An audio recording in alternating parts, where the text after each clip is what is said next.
So Wayne is Paul Brennan's son. No, sorry, Oisin is Paul Brennan's son. Okay. And then, So Wayne is the other guy. yeah, Wayne is my business partner.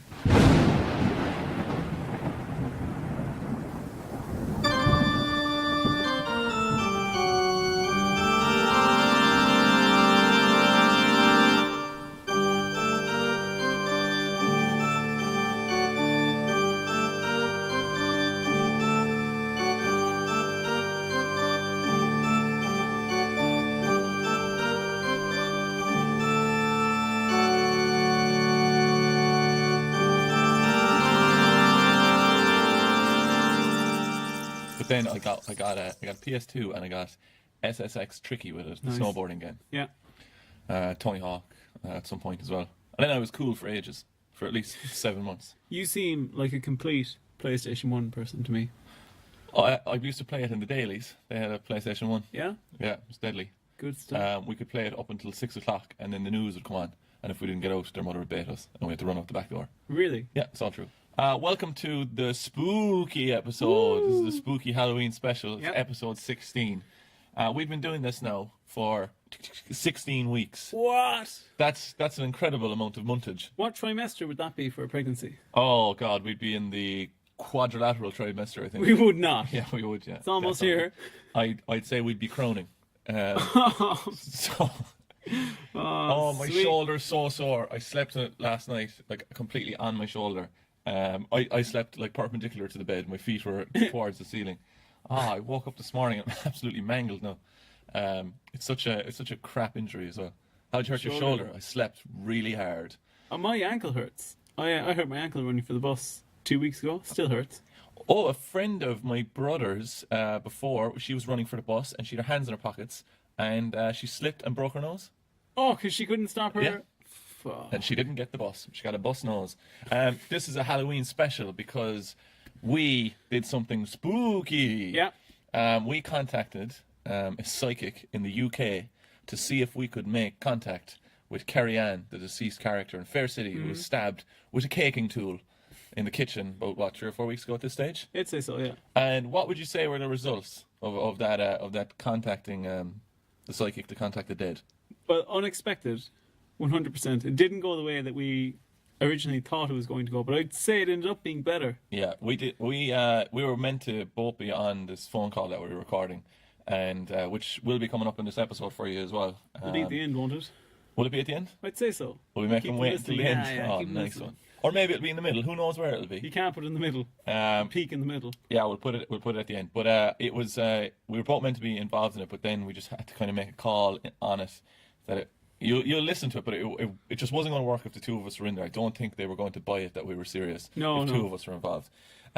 So Roger took the reins, and just I don't know. There's no way to describe it. I suppose. No. How did you feel?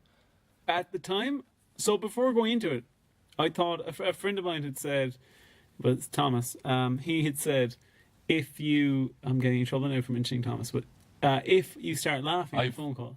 I've said it to you probably 20 times now that we cannot mention friends because we can only mention fans, and we can only mention fans if they send us pictures of money that we can print out.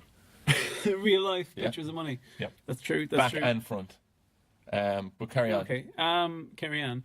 I was advised by Thomas that if I start laughing on the phone call, to pretend that I'm actually crying. And at the time, I thought that's crazy. I won't laugh on the phone call. There won't be anything funny happening on the phone call. I was incredibly stressed out during it. Oh, you were freaking out. And that's why I thought I wouldn't laugh either. Yeah. Because I didn't want to do it. Yeah. Just because of just the sheer awkwardness of encountering someone who thinks they're contacting the dead and then having to pretend that you take them seriously. Yeah. And stuff. It's just a mess. But I couldn't stop laughing during it. No, she was the least invested in contacting the dead that anyone has ever been as well. Would Yeah. you say that's fair? Like, Yeah. She didn't. She really harmed the good name of psychics all Yeah. over the world. I'll tell you, my biggest fear going into this was I 100% thought, my only fear. Dennis was worried for I don't know what reasons really. No, I was worried as well because I was like, there's a chance that she's going to play some of her mind games on me and pretend that she's contacting my grandparents or something, and then I was going to come away with a little piece of doubt in my head of, were we talking to my grandparents or something? Well, that was kind of my worry. And then I'd start selling crystals 3 weeks later.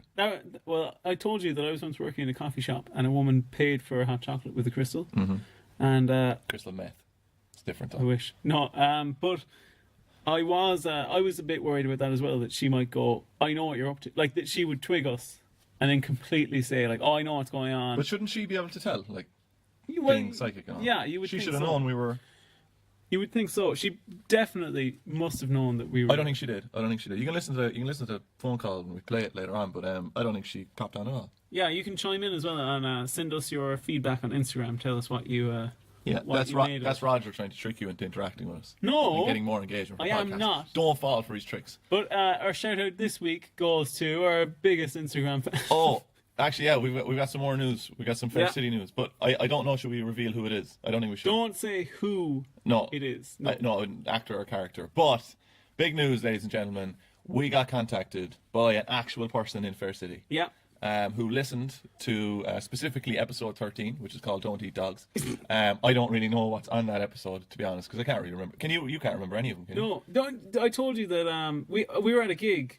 That was only this week, was it? The two Fair Enough City listeners came to. Yeah. Yeah. That sounds like there's only 2 No. Fair City No, listeners in total. No, there are 3 in total. Hello to the third person there. You weren't at the meeting, but Owen and Siobhan.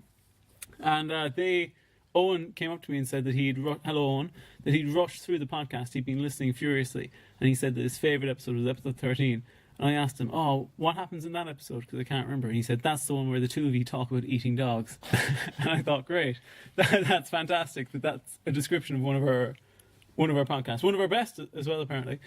But what were we talking? Oh, You're off getting full of yourself. Oh, well. Doing 16 episodes and you're pointing out what our best one is and all this stuff when you haven't even listened to any of them. I listened to bits and pieces. You do not. I listened to the music at the start. Bits and bobs. But this... Anyway, we got contacted Yeah.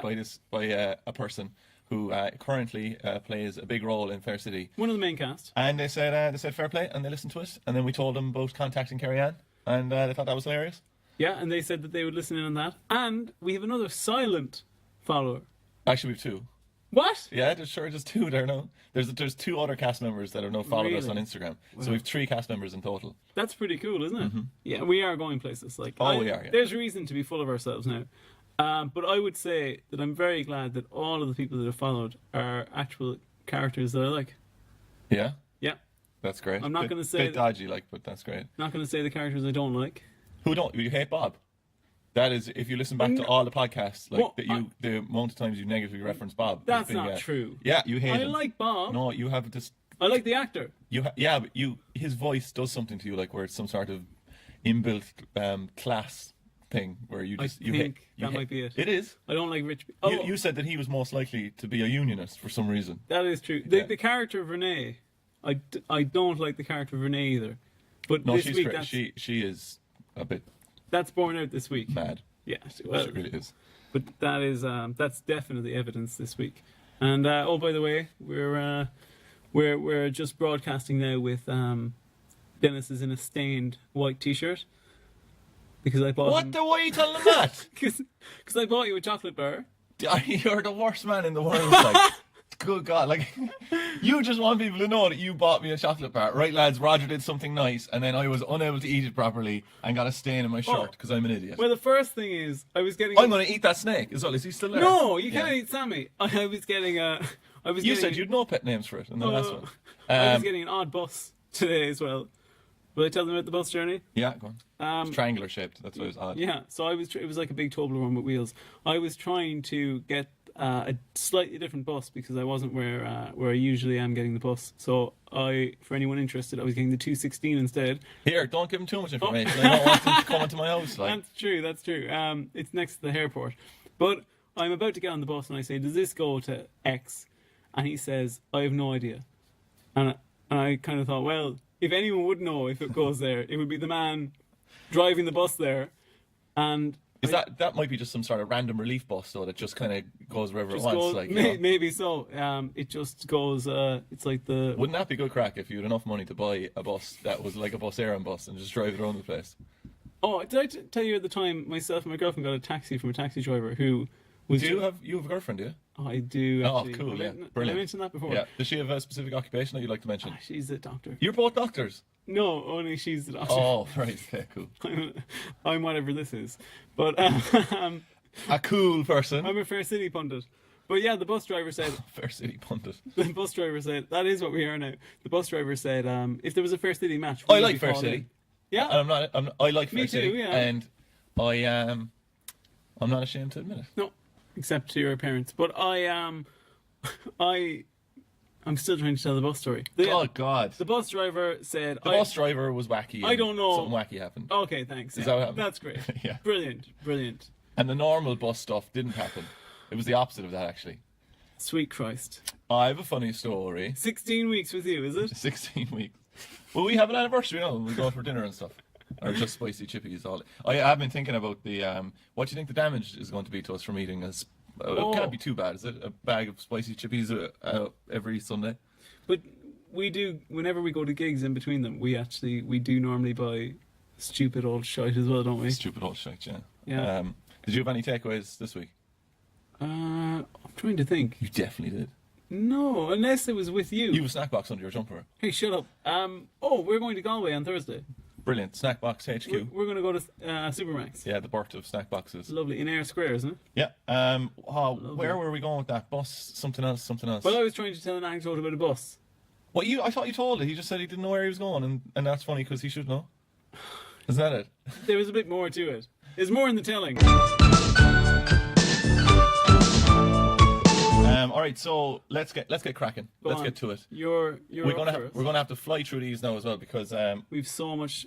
I hope you're not forgetting your bit. Are you? What's my bit? You're not even up there yet.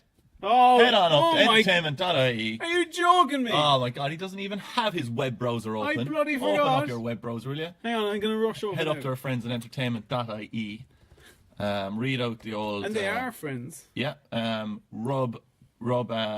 Rub minced meat all over your body and Which type of mincemeat is that? 5% lean stuff. Oh, but I meant, was it Christmas mincemeat or was it normal mincemeat? Okay, you can lather yourself in mince pies. So I do that, yeah. The heart of a mince pie. You can rub that all over yourself. Burst into entertainment.ie. Start screaming. Clear out all the office. People will say, "Oh my God, here's Mince Pie Man! It's Mince Pie Man is back!" And then go to the nearest computer that has the description on it. And I've run out of words, Roger. I've nothing left. Mince Pie Man has gone insane. He's got a fire extinguisher and he's blown papers off the table with fire extinguisher. A chemistry teacher of mine before he wanted to. What is this? He told us that we weren't taking him seriously, myself and this other lad, Sean. And you weren't? No, we weren't. And we couldn't stop laughing when he was telling us. He was freaking out, like. But he had magnesium salt in his hand and there was a Bunsen burner in front of him, and he had an unbelievably untidy desk. And he started shaking his fist, and the magnesium salt came out of his hand, went into the Bunsen burner, like pretty much blew up in front of him. Sent flames all over his exam papers and lit his desk on fire. And then he had to come in. Then he came in with a huge fire extinguisher and like blew all the papers off his desk. I was inconsolable. It was brilliant. You're not having any luck here, are you? No. What's happening? So I do know something. I know from my inside sources at entertainment.ie that they did a site revamp. Right. And the site revamp seems to have made it impossible for me to find the... But you would have had these ready already because you knew that we were doing this every Sunday. So you would have had researched these. Yeah? Uh-huh. Yeah? Yeah, pretty much. Cool. Do you want to just make it up? Okay. Alright, so episode 1, this was broadcast. You can give us broadcasting dates actually because I don't know what they're. Yeah, I can give you them. Sunday, 21st of October. Tuesday 23rd, Wednesday 24th, and Thursday, phone a friend, the 29th. Alright, so episode 1, give us your description. It's entirely made up. Episode 1, Deco and Mondo getting a bit of confusion over a job. Right, very good. Chris and Mairead come to blows over Will. Yeah, one more sentence now and that'll be a good description. And Dara and Farah, it rhymes. No, you stole that from an entertainment I did. description already. Dara and Farah are still trying to sort out the issues between their parents. Very good. All right, so this Jeez, is that's actually pretty good. was it? This is episode Yeah. 1. We're in the street, Roger's favorite location. Oh my god. So it's Deco, Charlotte, and Mondo. This is fantastic. I really like this because this starts us off kind of like a runaway train. It says Deco and Mondo are doing the same job as they were doing on last Thursday's episode, where they're bringing in something and setting up something vague for some vague job. What do you think it is that they're setting up? A stage. A stage. That's Yeah. it?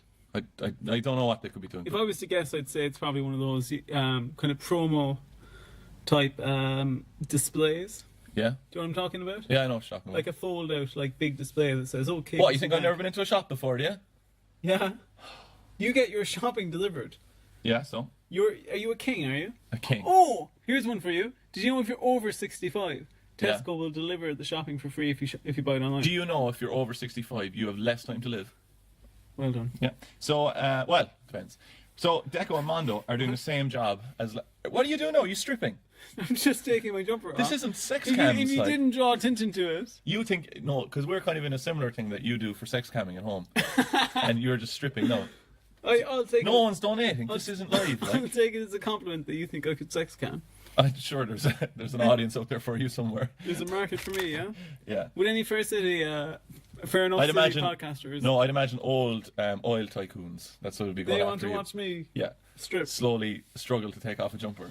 I'm trying to take it off in the most. Why are you doing it that way? Is that not the way you take off jumpers? With your sleeves last. Yeah. Yeah. Well, Have you ever worn long johns? no, but I have worn. You strike me as a long john man. I have worn a jumper as a pants once. Have you? Yeah, when I was a teenager, I got all my washing mixed up, or I did it wrong, and I. When did you discover you were wearing a jumper? Well, for no. pants? What had happened was it was coming up to Christmas, and I was off school, and I just washed all my pantses, all my trousers, so no trousers, including the trousers that I was wearing. So I only had underwear on. I need to find something to cover myself from waist To go to mass. to ankle. Yeah, and that was a stripy jumper that I can post up on Instagram if you want. I still have it Yeah, if you want. Oh, only if you're wearing it though. as pants. Can you get it from your sex cam profile and put it up on Instagram? Yeah, I can Yeah. do that. What's your It's just easy What's to your get sex it cam out. username? My sex cam, it's Rigoro Onavalis. What does that mean? That's just my name backwards, Oh, very good. like first name backwards. Okay, so What? nothing. Oh fuck! What? We have to rush. Yeah, I know. We always have to rush. No, but you're taking ages. You haven't even started the episode yet. That's because we're talking about your. This is a good episode. It's yeah. Deco and Mondo are doing the same job as last Thursday. Deco got the time mixed up, and they should have been at the job at 9, because the actual gig they're setting up for starts at 12. And it's a 3-hour get-in. I know. Always the way. Classic. 2, we're in the supermarket. There's about 70,000 characters in Good this. stuff on name shop. I forgot what Mairead's name was for ages, but Mairead thanks Cristiano, who Cristiano was getting off with Mairead's husband. Will. And Mairead thanks Chris for lying about his love for Will, and then she tells him that they're looking forward to moving back home to Cashel. Do you find that she thanks him in such an understated way? It's almost like the way you thanked me when I got you your chocolate bar. Did you get me a chocolate bar, did you? Oh yeah, did you not notice that? Mm-hmm. It's all down your front. All down your front. That's great. Like a baby. You're only my baby. That's so weird. I don't like. I don't like me pretending to be your mother. I don't like. I don't like any of this. Renee and I hate soft words. Did I talk about this before? I think I no, did. I think go I did. on. I hate soft words like, you know, when people call each other baby, and stuff like that. Yeah. What do yourself and the doctor call each other? I call her a lady. Do you really? Yeah. Oh man. What?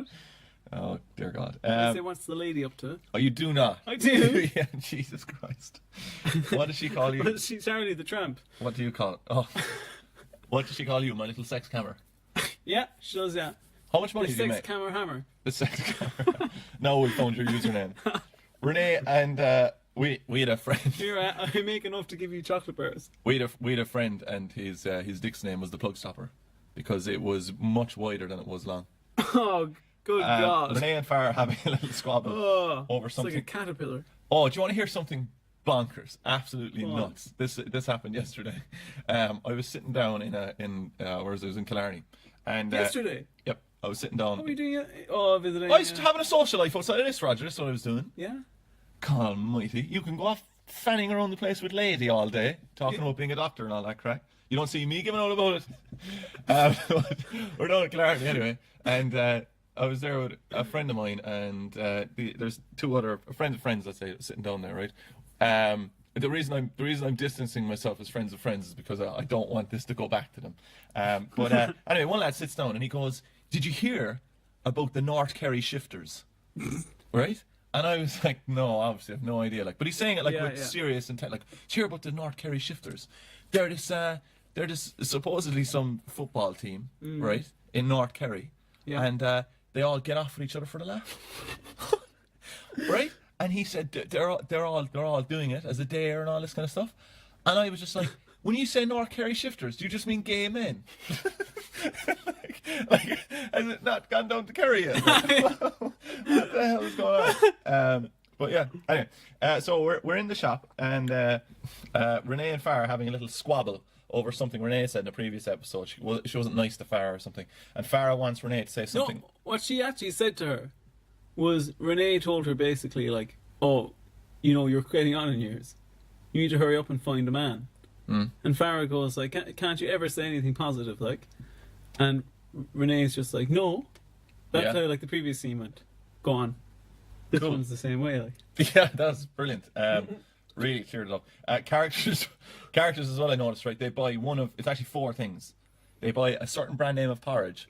They buy a certain brand name of tea bags. They buy a certain brand name of bread and a certain brand name of milk. And I'd say they're all closely owned by the same company. Okay, I'm not going to name what the brands are, but you probably will.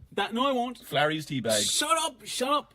That porridge. I like that porridge. I drink those tea bags. I drink those tea bags, and I bought bagels made by that bread company, and they were stale. Okay. Yeah. Have you ever eaten a tea bag? Yeah, I'd say so. Why, man? Did you ever do it? No. No. Did you ever get teabagged? Never. But continue. Callum is in this scene anyway. Callum, who's Jane's son, he's going to a match with Owen to get in Tessa's drawers. Man, everyone is making fun of Owen O'Brien. There's a thing in this, right, where Jane's giving out about the dinner or something that they had. And she goes, "I dressed up for the dinner. Callum didn't dress up, or whoever the hell else was at it." And then she goes, "Owen dressed up. I think." He was obviously dressed up, like, poor man. And he looked good, like. Yeah, I think he did. I like Owen. There's a bit here at Owen's. No, Callum's. Is it? No, it's Owen. Oh, go on. Owen said that Callum was good to his mother, to Tessa. Yeah. No. Yeah. Yeah, that's right, isn't it? I thought you said Owen said that Callum was nice to his mother, Tessa. All right, Grant, whatever. Anyway, is that important was that important for you and Lady, Dr. Lady? Yeah, it was important for me. No, but is that a thing that people find important, that they're I don't know, good to their parents or something? They're good. No, I treat my parents like shit. Do you? Yeah. Yeah. They're absolute garbage people. Oh, really? Yes. Are they actually garbage people? They're live in a human garbage people, yeah. They live in a dump. I'm half garbage person, half human woman. Oh, brilliant. Garb woman. What's your favourite nonsense Irish word? Oh, gombeen. Gombeen, really? Gombeen, yeah. That's a great word. The old gombeen. What does that mean? It's just a bit like an Egypt, but there must be I don't know what it actually comes from. What's a gom? Gombeen. I don't know. Gowl as well. But I like Gowl is I like gowl in the Cork sense, which means stranger. And it's what you used to call English people. Oh, right. And what does the other one mean? The other one means a crotch. I thought it meant something worse. What? A vagina? A dirty vagina. Does it mean dirty? This is so embarrassing, right? I was in a shop before. I'd say I was about 5, and we were getting. I was brought under by my sister to get penny sweets, and the shopkeeper there, and a few other people milling about, and the shopkeeper goes, "Isn't your sister really nice for bringing you down?" Me not understanding what the hell goal means, goes, "No, she's a goal." She was not happy. Which sister was that? I don't say. You don't. Renee as well says in this. So Farah wants her to say, "Oh, say something nice about me, ma'am." And she says, "You don't have any tattoos." Yeah. I was thinking about it as well. I think tattoos, no man, they don't really have the same punch anymore at all. No, I don't think so. Tattoos aren't cool anymore. You'd see a lot of people at mass now with tattoos. Really? Yeah, you would. Do you go to mass? No. So how do you see them? I'm outside. I'm waiting outside to jump them. She says, Renee says, "I don't like them, particularly on girls." Yeah. Bit old-fashioned. I think that's well written, because I could picture somebody of Renee's ilk. Elk. That's Red Dead coming in. Yeah. Red Dead Redemption 2 out this weekend. Scene 3, we're in Jane's. It's Tommy and Jane. Tommy is some sort of horticulturist, I noticed in this. He keeps giving people advice on flowers. Tommy knows everything about everything, including how to wire up cameras and microphones all over our house. He does. He can't plumb, though. No, he can't. Jane wonders if Callum, her son, is starting to like her. What is the deal there with Jane and the son? Callum doesn't like her, or have they ever spoken before the last 2 weeks? I think for a while they were estranged. Yeah. But so now she's very adamant that well, I think it's also a dynamic of she just doesn't want Paul to win. Paul Brennan. Paul Brennan. Scene 4 in Dean's. It's Will and Mairead. There's a lot of scenes this week that are incredibly quick and don't really push anything on. But Mairead says she ran into Chris and that he wishes them good luck. And then Will gives them the, oh, look. Yeah. Scene 5, we're in The Hungry Pig. It's Farah and Dara. Farah's complaining about Renee. And they flirt a bit. They do. Dara says she has lovely eyes. Yeah. Yeah. Have you ever used that line on a woman? No. Never? No. Do you want to know something interesting about my girlfriend? Who's this now? Oh, Anna. Oh, the lady doctor. The lady doctor, yeah. Oh, yeah. That's where the name comes from. She's the lady doctor. She has no eyes. Your girlfriend has no eyes? Yeah, she has no eyes. Oh, you better hope you don't get her. How does she in surgery? No, she does. She does. She does have eyes, God. yeah. But she has heterochromia in her eyes. Mm-hmm. So each eye is 2 colours. Each eye is 2 eyes. Yeah, she has 4 unbelievable. eyes. That's class. She's 4 eyes. She's a spider. No. Oh, do you want to try something cool? Do you know that you can? I'm off. You can. I don't know. I was picking this up wrong, right? But I read it a few times and I couldn't really get the hang of it. No, this is really cool. You know, if you go out at night, right? It has to be dry outside in the grass, and you get an LED torch, right? And you shine it into the side of your head, into your temple. You can see spiders' eyes in the grass. That's not true. It is. That's not true. It is true. Isn't that bullshit? It's not. It's not. Do you want to do that? Yeah, I absolutely do want to do that. Isn't that so cool? I think they come back as blue or something. What? Yeah. That's fuck. All right. Those little fuckers. So 6 were in Bruisers. Mondo said he had to pitch in. What? Good notes. Good notes, mate. Okay, look, basically, they didn't do a good job of that thing earlier on, Mondo and Deco, and the client wants to get a reduction in the fee. Yeah. Scene 7 were in McCoy's. It's Paul, Callum, and Jane. You're flying through it. Are you giving out now that I'm doing the thing that you wanted me to do? No, I'm congratulating you. Oh, thanks. You're flying through it, but can I point Maybe I can get a doggy biscuit after as well. Maybe so. Maybe you can get a bit of doggy style. But shut up! Shut up, you 7-year-old. Can I just? I saw that coming a mile away. Can I highlight why? Why is doggy style one of the stupidest things as well? Can I highlight? Do you ever see doggy's quite a human style? Can I just highlight why you're flying through it so quickly? Why? I'm not interrupting you. Yeah. I'm not throwing any roadblocks in front of you. Are you? I'm not hijacking. I don't understand your motivations half the time. Like, what are you saying in that? Like, if we dig deeper into that, are you saying that we were on episode 2 for 10 hours? No, you're saying that me doing a good job is somehow a result of you. That's what you're saying. Right? Am I wrong? Am I? All right. So anyway, I have a little diversion in this one. Jane invites Callum for dinner, but Callum is busy tonight, tomorrow, and every other day after that. Right. So Callum, he's busy forever. Is not being nice to his mother. He's like the two of us after we get Red Dead. They're always sculling points in this as we bring up, right, which we've flogged to death at this stage. Yeah. But I was wondering, do you think there's ever a character like just out of chance? There has to be. Like, they should write a character in who just gets accidentally hammered one day. And just goes, just bumbling around the place. It should be Owen O'Brien. I was thinking Huey. I think he'd be Oh, well, he owns McCoy's though. Owen O'Brien if he got smashed. For God, He'd poor fall man. into the street. So I looked up as well who has the Guinness World Records or just the world record for drinking the most alcohol in one sitting. Guinness World Do you know who it is? No, I've Well, not this yet. is according to this, like, Okay. because they don't record like who took the most heroin and stuff like that, because that would encourage bad things. It's Andre the Giant. Oh, I heard about that before. Yeah. So Do you know he apparently, when he was staying in hotels, he'd have to get an adjoining room. You must know this. no. He'd have to get an adjoining room and use the bathtub of that next room as a de facto toilet because he couldn't go in a normal toilet because his produce would break the system. That is horrendous. It's produce. Do you not know that? No. Where have you been living? I don't like the connection you drew there as well. You surely know about this man That's- making huge turds in the bath. No, that's just because you like wrestling. Um, And he was a wrestler or a giant. Can't remember. one of the two. So he used to sell peas as well. What? Uh, On the side of the road? paints himself green. So it says here there were standard 12-ounce bottles of beer, and during a 6-hour period, Andre drank 119 of them. Wow. Right, so 12 ounces, don't have a clue. So I did a little converting, right? I got out my Pythagoras theorem ruler, and and I Good man. I got that down to 354 mils, which Nice. is roughly the can of Fanta. Oh, And then I did some multiplying, some dividing, and it's basically 85 cans is what he drank in 6 hours. 85 of our regular cans. would you have a better chance of, do you reckon, drinking 85 cans of Fanta or 85 cans of beer? Have you ever drank a can of Fanta while having a curry? No. It is, you just can't even imagine what happens. What do you mean? It's almost like there's such a chemical reaction inside your mouth that like you nearly have to like just it nearly blows up inside your mouth. Really? It gets Yeah. warmer? Yeah.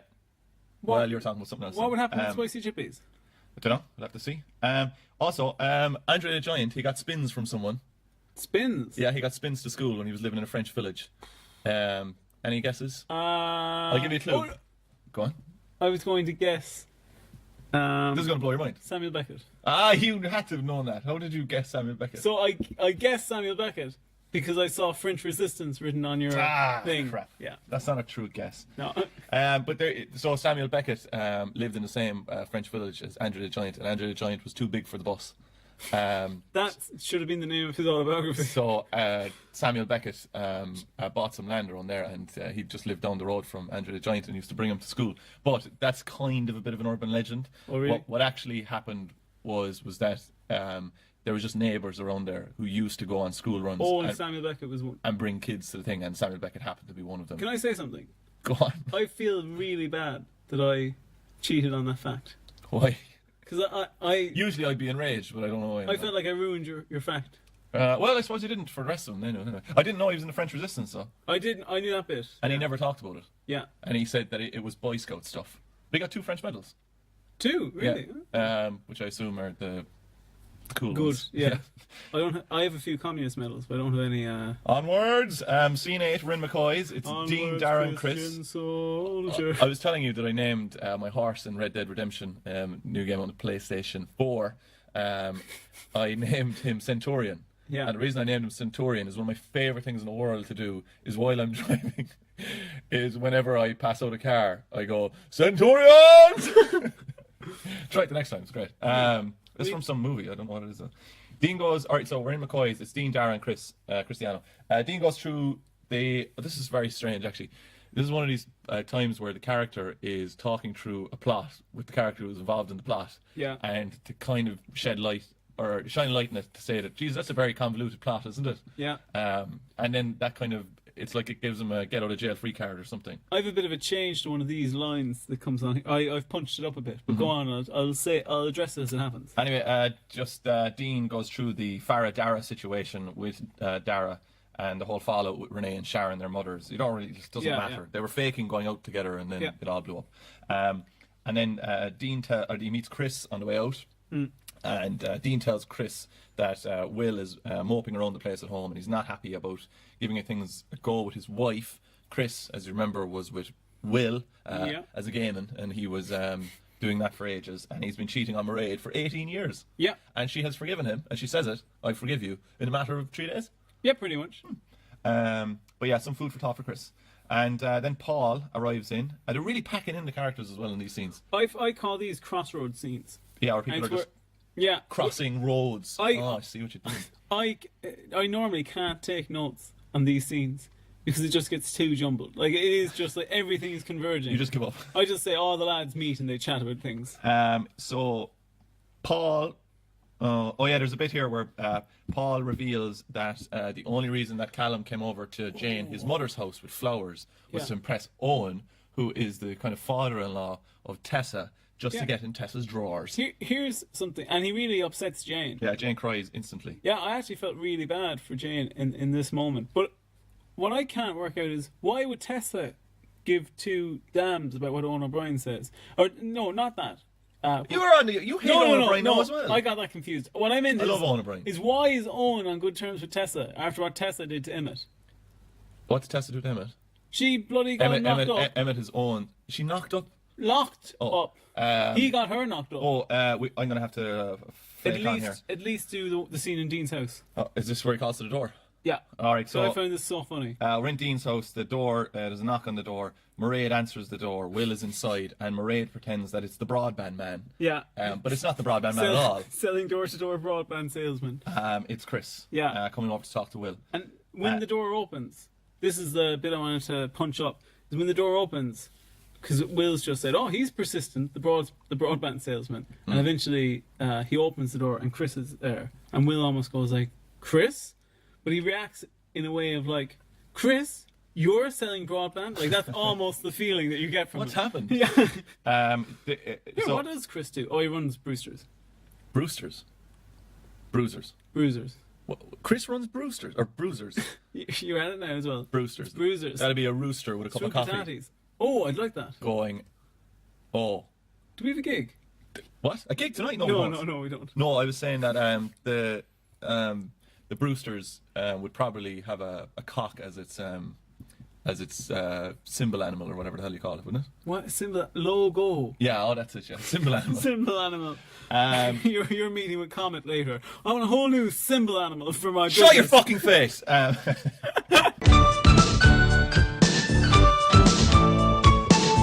Do you know what we should do? What? We should get a 20-sided dice, and when we're in trouble with scenes and speed, we should just roll that to see what scene we should jump to in future. Maybe. Scene 14, we're in Dean's. It's Will and Mairead. Mairead is ready to go to Cashel. She has her suitcase packed. Will says he loves Chris, and he can't I go. love crisps. And then Mairead threatens to alienate Will from the family, or from Phoebe and herself, if Will stays in Carrickstown, right? Mm-hmm. And Mairead says in this, "I forgave you," right, which I thought was really quick. But she also says, "If you don't come now, you won't come ever." She doesn't say Have you ever heard that before? Yeah, I have. A few times, I'd say. So That's a good thing. Scene 15. Well, no, I think it'd be more out of frustration. What? For God's sake, just come. Paul comes over to apologise for what he said in McCoy's. Tommy's gone to Kilkenny for the night as well. Oh, I found the You're not really rowing in on any of I this. found the summary. Oh yeah, the shirt's over now. It doesn't matter.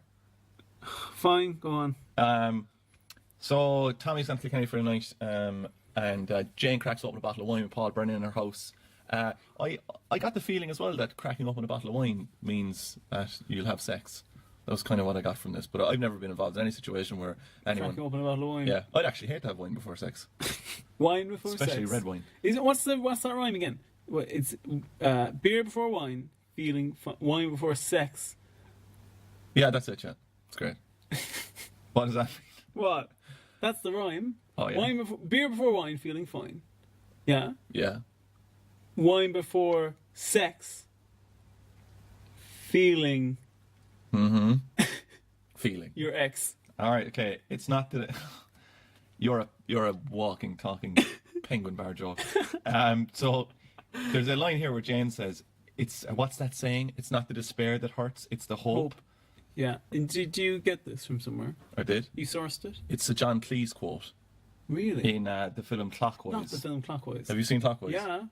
Really? I really have. I've It's never seen really pretty garbagey. John Cleese said it was the best script he's ever seen. Really? Yeah, and he rang his agent and goes, "We have to do this." Really? Yeah. Was it successful? It was success. It was only in like art houses and stuff, and it's the reason that he made Fish Called Wanda, because Really? he wanted to be more accessible to American audiences. Because he said it played to silence over America, and like hardly any of the jokes translated. Clockwise is about, if I'm remembering correctly, because I remember seeing it when I was a young old child, probably only about 11 or something, and I liked it, but my issue was I was like, oh, that's Basil Fawlty, Yeah. but it's not really a Basil it's Fawlty about movie. it's about a headmaster or something. And they're late he's with a student the whole time, and they're trying to get to an exam or something. No, I think it's a headmaster's. He's running a headmaster's like convention or some it? weird thing like that. Yeah. Really? All right. So scene 16. We're in Have you ever Sharon's. seen a dick pic?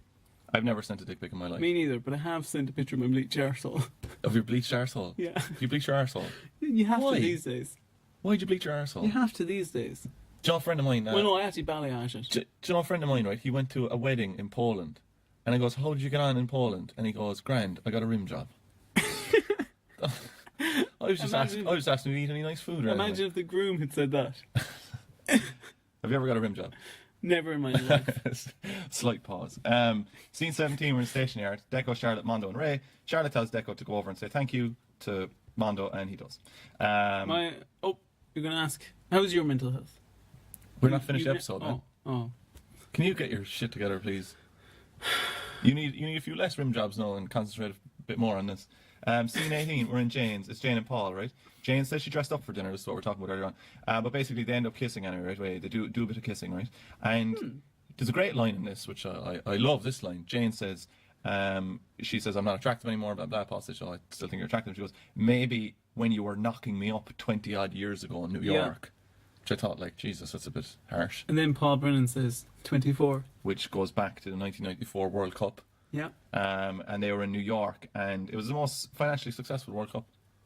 We're just across the board, or just for... and had the most well-attended. Really? Most well-attended World Cup as well, which is surprising because you'd think for a nation that are not, like soccer isn't their biggest thing over there. Yeah. But they had a mascot for the World Cup, and his name was Striker. And he was created by the Warner Brothers animation team. But I thought this was sneaky. The reason they did that, they wanted to create a dog, was because the Americans, that was the most common pet. Oh. So they were just playing on that. Wow. Isn't that weird? What would you, if you had to make what did you call them earlier?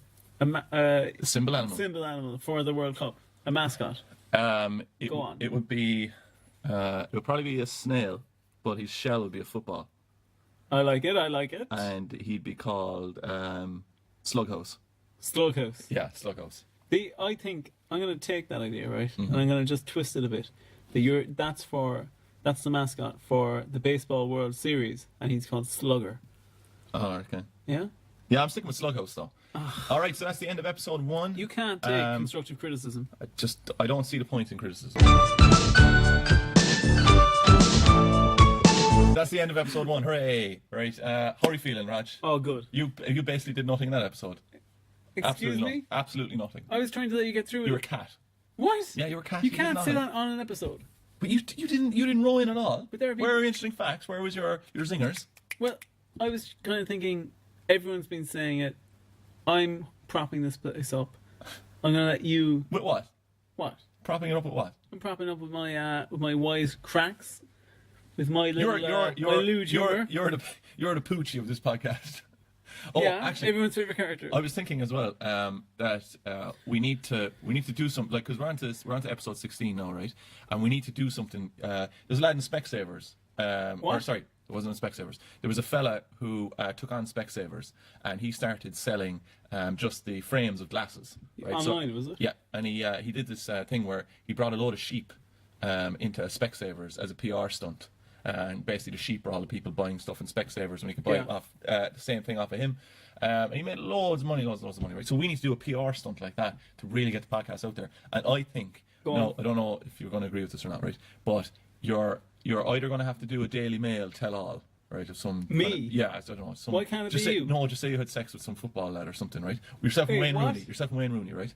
Well, I'm not going to talk about that time. Or one of us will have to die, and I probably think it'll have to be could you. you die? No, it'll have to be you. No, you should probably die. Less people are invested in you living. What? Why did you make that? Where does that come from? No, because like if I Do you die, mean just in general? if I die, like Anna will be really upset. The people I don't know, man. listening I to think the I podcast think she'd will be be kind of upset. relieved. The people listening to the podcast will be upset. If you die, it will just be, well, I'll be a little upset. I'll have to work out how to record this. Mm-hmm. But like apart from that, Would you continue the podcast then? Oh, 'Cause yeah. But would you pretend you were sad then as well to kind of get the listeners in? I imagine I'd be sad for a week or two, definitely. Do you not think? Would you make at my funeral then? Would you insist on making a eulogy? Would you record it? Do you know what your You could do you know it. what your gravestone would be? What? Your gravestone would be a cross made out of 2 large spiced chips going across each other. Oh, you know what would be great? You could get my family People to would throw leave- chips. yeah. No, throw chips into the coffin. Yeah, and people Or just on the coffin. You know, people would leave bouquets of spicy chips Yeah, at your grave. yeah. And there'd be one unbelievably obese rat that would come over. Do you know what I thought and you were eat going to spicy say? chippies. I thought you were going to say there was going to be one unbelievably beautiful woman who was mourning your gravesite eating chips. Jeez, I hope to be one anyway. Yeah? Yeah. Who would you? Maybe the one that we get the spicy chippies off of. Maybe she'd come and lay a wreath of spicy chippies on my grave every Sunday. You really think so? Yeah. I'll say that to her today. Yeah, we'll ask her. We'll ask her today. All right. So how's your mental health after that?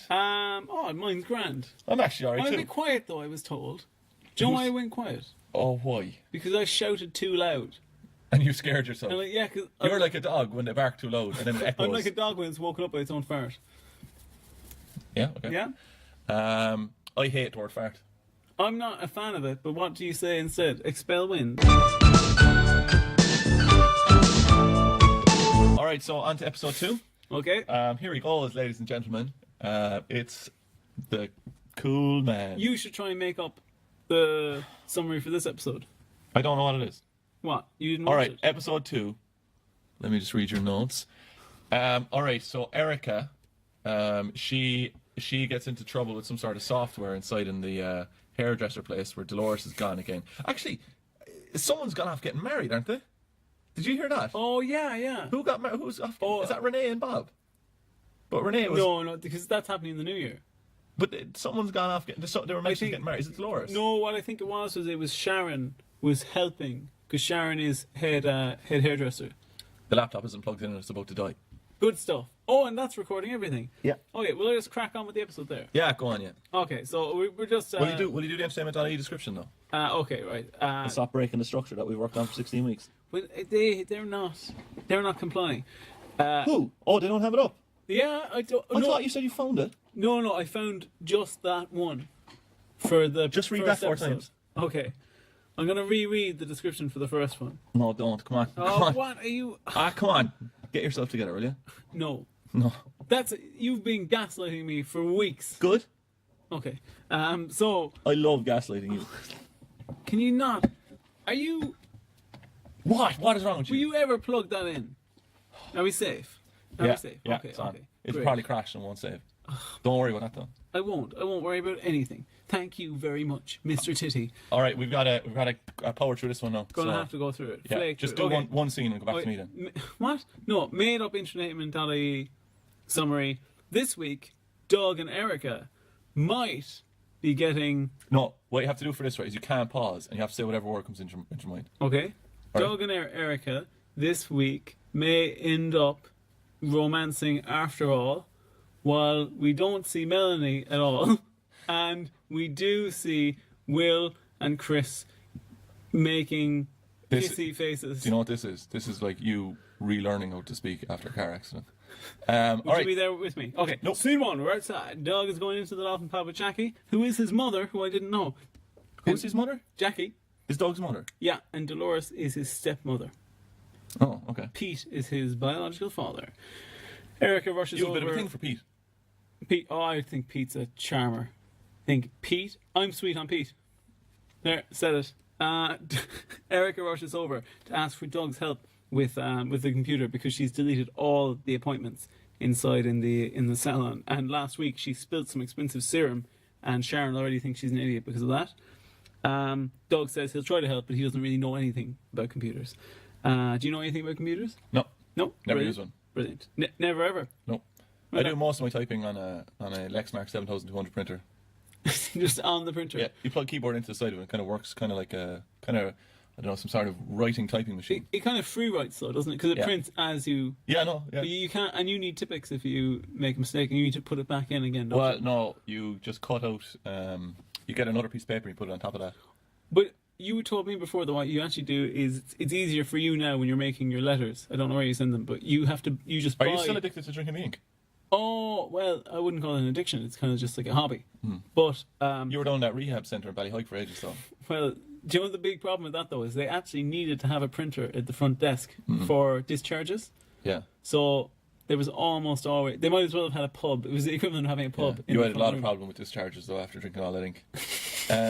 Go on, continue. Jeez, do you remember when I was telling you that I didn't interrupt you? Do you remember that? So scene 2. Oh gosh, this is tough. Scene 2. We're in the unnamed shop. Dean asks Will where he's been hanging out, and that's it. Oh, brilliant, man. Yeah. Will says that Mairead still hasn't contacted him since Sunday. She always came to Will with her issues, but now who will she go to? Paul runs into Jane, tells her he left in a rush last night to tuck Ruth in. So how quick did they have sex and he just left? Quick enough to tuck in. What age is Ruth? 5? Shoulder 5, just like, I'd say 8 or 9. 8 or 9? So Yeah. what time does an 8 or 9-year-old go to bed? What? Don't know, 8 o'clock? 8 o'clock? 9 o'clock?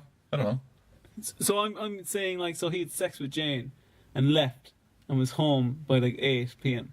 Yeah, so what time did they... Did they start having sex? What do you... How long do you have sex? For 4.5 hours or something, is it? Tantric sex? Oh, what? Is that unusual? You know what the perfect amount of sex time is? No, really. This is However long it takes you, is it? 1.5 minutes. No, hold on, I think it is. Perfect amount of time from some big, Jeez. probably made up I story. don't know. 24 minutes. 13 minutes. What? Yeah. What about you? What about you, big dog, huh? 47 years, I suppose. I'm currently in sex. Oh, you're in sex. I'm that's great. currently in sex. You can see that it's going off there, like it's trailing off from me. An My extension member, lead. yeah, is as if it's plugged in It's another like, room. it's like an extension lead out to a generator in a carnival. Come on, let's go. That's what I call her. So What are you talking about? I don't know what's happening. next scene, I'm just skipping all that. Oh, yeah. Next scene, This bit, right, where they're in... the common offices. Yeah, but this is a new location, this office place. Yeah. But Haley works there, Mondo works there, And there's no work for Melanie. Lee seems to apparently. work there, Dara hangs out there, Ooh, I think Lee just comes in to use the space. Yeah, But Haley works with Mondo. yeah. Oh, okay. Haley and Mondo both work for Comet, Yeah. but there apparently seems to be no work for Melanie. No Oh, yeah. whatsoever. Yeah. Where's Melanie gone, actually? She's living in the dolphin pod. Yeah, she's not having a good time of it. So Mondo looks stressed. Charlie is taking full advantage of them doing free work for the community centre. They're doing a full PR competition, or sorry, like a full PR promo for a community centre that just has no money going to them whatsoever. Like they're making. Oh, man, nothing. I actually sometimes think, like, what would it must be like to be a writer in Fair City, trying to, like, you've only got, what, about 7 locations, you've got limited characters, Yeah. you must write 20 months in advance. They have to interact with each other. Dear God, like, that must be so tough to get stories out of that limited amount of resources. Like, Haley asks Mondo how the crafty keg pitch is going, and he says slowly, "Do you think the crafty keg is that a realistic craft beer?" all of their stuff is named in the same, I don't know what it's called, but in the same cadence or something. Crafty Cake, Hungry Pig. That you know, kind of like hanging Y, is it? Yeah. That's a. Do you know, like, an interesting spot. Kodak is just a word made up specifically for it to sound strong. Really? Yeah. Did you know? So you know the way it ends definitely, like Yeah. Kodak, like that's a completely made up word just for that company. Did you know that Super Dry was just made by some English lad, and he bought all of these from a clothing factory in, I think, China or something. He just bought all of this normal unbranded clothing, and he just got them reprinted with Japanese kanji and the word Super Dry, because he said, "Oh, that will make them seem a bit more exotic than just them being made in the UK or them just being shipped from a factory in Birmingham," and it worked. He's a multimillionaire, and he's opposed to Brexit. There's another myth. I'd say it's a bit of an urban myth as well. I might check it. I'm not going to check it up. Someone else check it up. Do you know the guy who, when you go into a cafe and they've got those little sugar packet tubes? Yeah. They're not tubes, but they're like paper. So you can basically kind of squeeze them together so they turn into a rock hard tube. Yeah. And then you can crack them over your tea. Yeah. Do you know what I mean? I think you told me about this. Yeah. So the way that the guy designed them was meant to be you'd rip off the top of it, and then because there's a little bit of space in it, the sugar will slide down and into your tea. Oh. And that's why there's a little bit of space. I'm sure that might be there for another reason, though, but that's one of the reasons. And but people started cracking it in half instead, and he killed himself because people were using it the wrong way. Yeah. That's crazy. So Lee arrives in to the office as they're all talking about their money woes, Mondo and Haley, and Lee says that he has a good business venture. It's a software package that's going to change the face of quantity surveying. Did you hear what he said as well? He goes, it's called MAID, which means amount or something in Irish. That's pretty funny. Yeah, and does it mean that? I don't know. Oh, great. You didn't Cave-Aid. Cave-Aid. Brilliant. How much? Who much? Who much what where? So Haley says she won't go in for it because it's a 10k buy-in, and Lee has $5,000, and he would need another $5,000 off of Haley. Would you buy in? They say they're going to double. If someone told me I was going to get double my return, I would say keep your money. That's never going to happen ever. Yeah, that's what you'd say. You're never going to get double. Where return. were you in a few scenes time? Scene 4, we're in the salon. Doug is helping Erica, but then Anto arrives in, so Erica tells Doug to hide under the counter. Mm-hmm. Anto spots him and says, "What's going on there?" She says, "We were only kissing." Yeah, we were only kissing, and then she plants one on him. Yeah. And Doug is delighted, and then Anto's so understanding. He's like, he gets a chubber. What? Doug gets a chubber. Did you not hear that? What? You hear him go, ooh? Yeah, comically like. Comically. I didn't hear that, to be honest. Anto goes, "Oh, Doug, you chubbing?" And then Doug runs out. Do you know? What? Do you remember when I said I didn't put any speed bumps in front of you? I didn't slow you down. No. Okay, brilliant. Anyway, yeah, he walks off. Scene 5, community centre. Speed bumps. Oh, Speed bumps enrage me. do they? Yeah, I really hate speed bumps. Yeah, same with me actually. In a Have way. you ever seen the ones that they put in housing estates where they're like I obviously get why they're putting them there, but they're just like someone just got all the tarmac that was left and just put it into a speed bump, you know. Oh, in the the most huge passive ones, aggressive way in the world. It's like, you know, do the same job. Do you ever go over a speed bump and not notice that you're going over a speed bump and nearly break your car in half? No, do you remember we went over a speed bump before in your car, and we heard underneath it like, Yeah. and you were like, "Well, all the bottom of the car is gone." At the bottom of my car did fall off. Oh yeah. Yeah, and the engine fell out, and then we had to run. Remember that? We were running like Flintstones. Yeah, that was fun. Do you remember how you got that bottom bit of your car back on? No, I don't. I think Oh. I came up with some ingenious plan. No. With tie straps. There were loads of tie wraps. Oh, it was you. You solved the problem. There were I loads of tie remember. wraps in your passenger seat. I didn't ask why. I didn't ask why you had 100 tie wraps. The tie wraps were in my car because of another ingenious scheme that I came up with to fix the gears in my car. Which sounds awful and like I'm pretty much driving a speeding missile, like gears could break at any minute. It is, but I'm yeah. telling you, if I said this before, Roger, didn't I? Yeah. That if people knew what was holding their cars together, they wouldn't drive in cars. Because I can't remember what it's called. What is that thing called? Gear something. The gear wiggle. The gear wiggler. That's Yeah. what it's called. The gear The wiggler. gear There's a gear gear. There's a wiggler. gear wiggler in the front of your car, and basically. What does it evolve into actually? What does the gear wiggler evolve into? Woglo. Woglo. Yeah. Oh, well, Woglo. Yeah, And he's got 10 gears. Isn't he? Isn't he Psychic Car? That's his Pokemon. Yeah, he's like a car, yeah.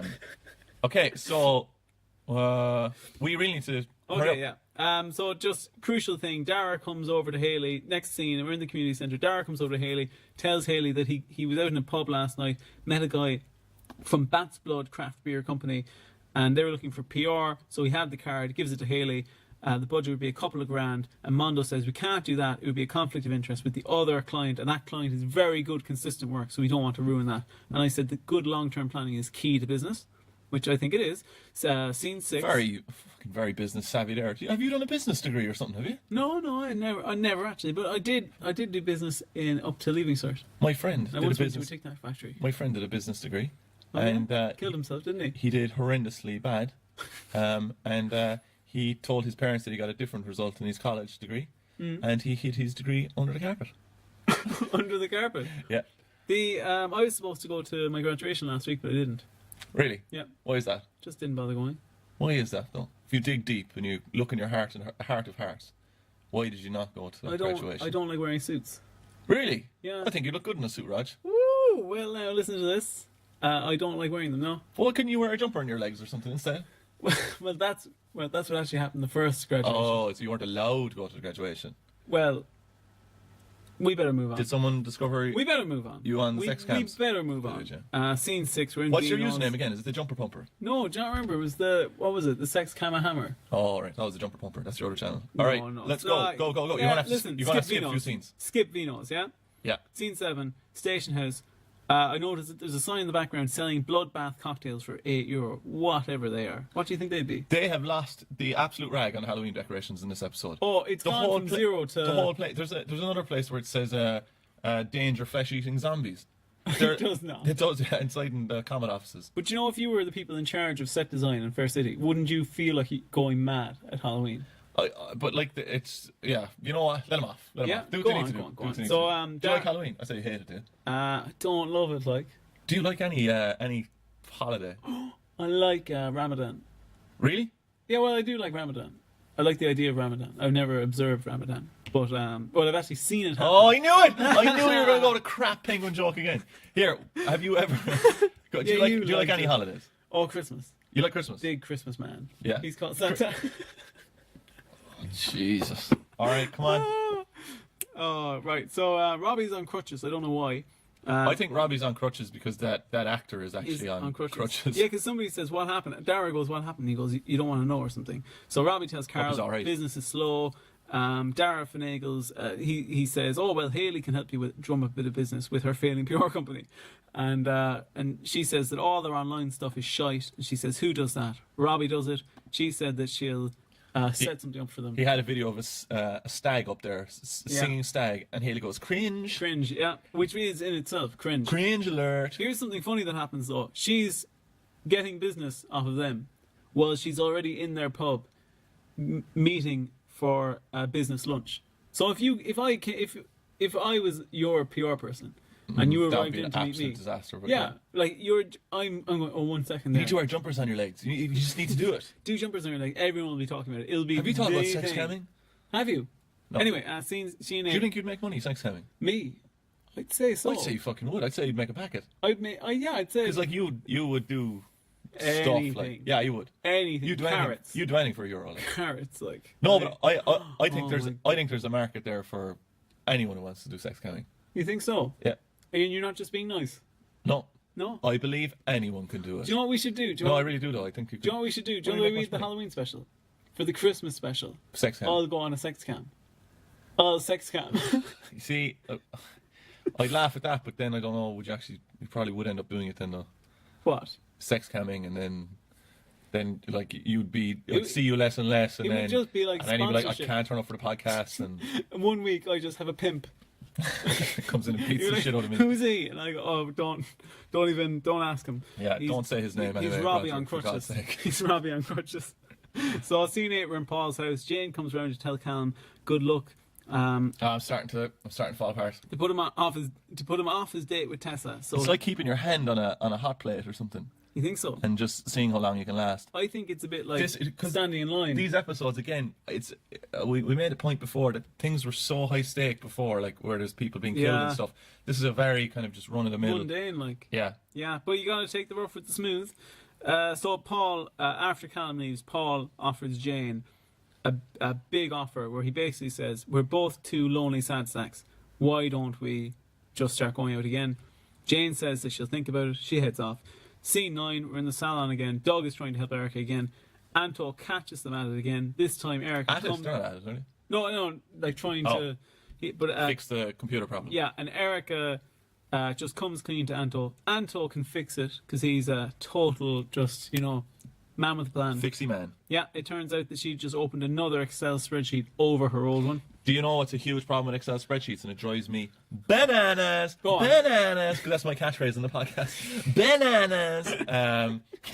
You twat. Do you know what drives me nuts? Is if you have multiple Is it you? If you have multiple You spat on my screen. if you have multiple spreadsheets, that saying was earlier. If you have multiple spreadsheets open, the wasn't spit. undo button It does not. undoes across spreadsheets in a chain of undos. Excuse me, it's undoes.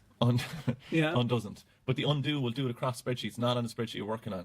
Because I was looking at, this is again just a theory, it might not be true or not, but basically the theory goes is that the reason they can't fix it is because it would take such a big job, because it was there since the start. And they just kind of didn't think about it at the start of making the Excel program, that no, it would just be such a job to change it that they just haven't touched it. So you've made what you've done while you're criticizing me wasting time in the podcast is you've made up Excel fan fiction. Excel fan fiction is the best. You've made up cell A2 is going on a date with cell X7. Do you know what my favourite cell is? No. The H blocks. Come on, keep going. You big. Scene 10, back in Comet offices.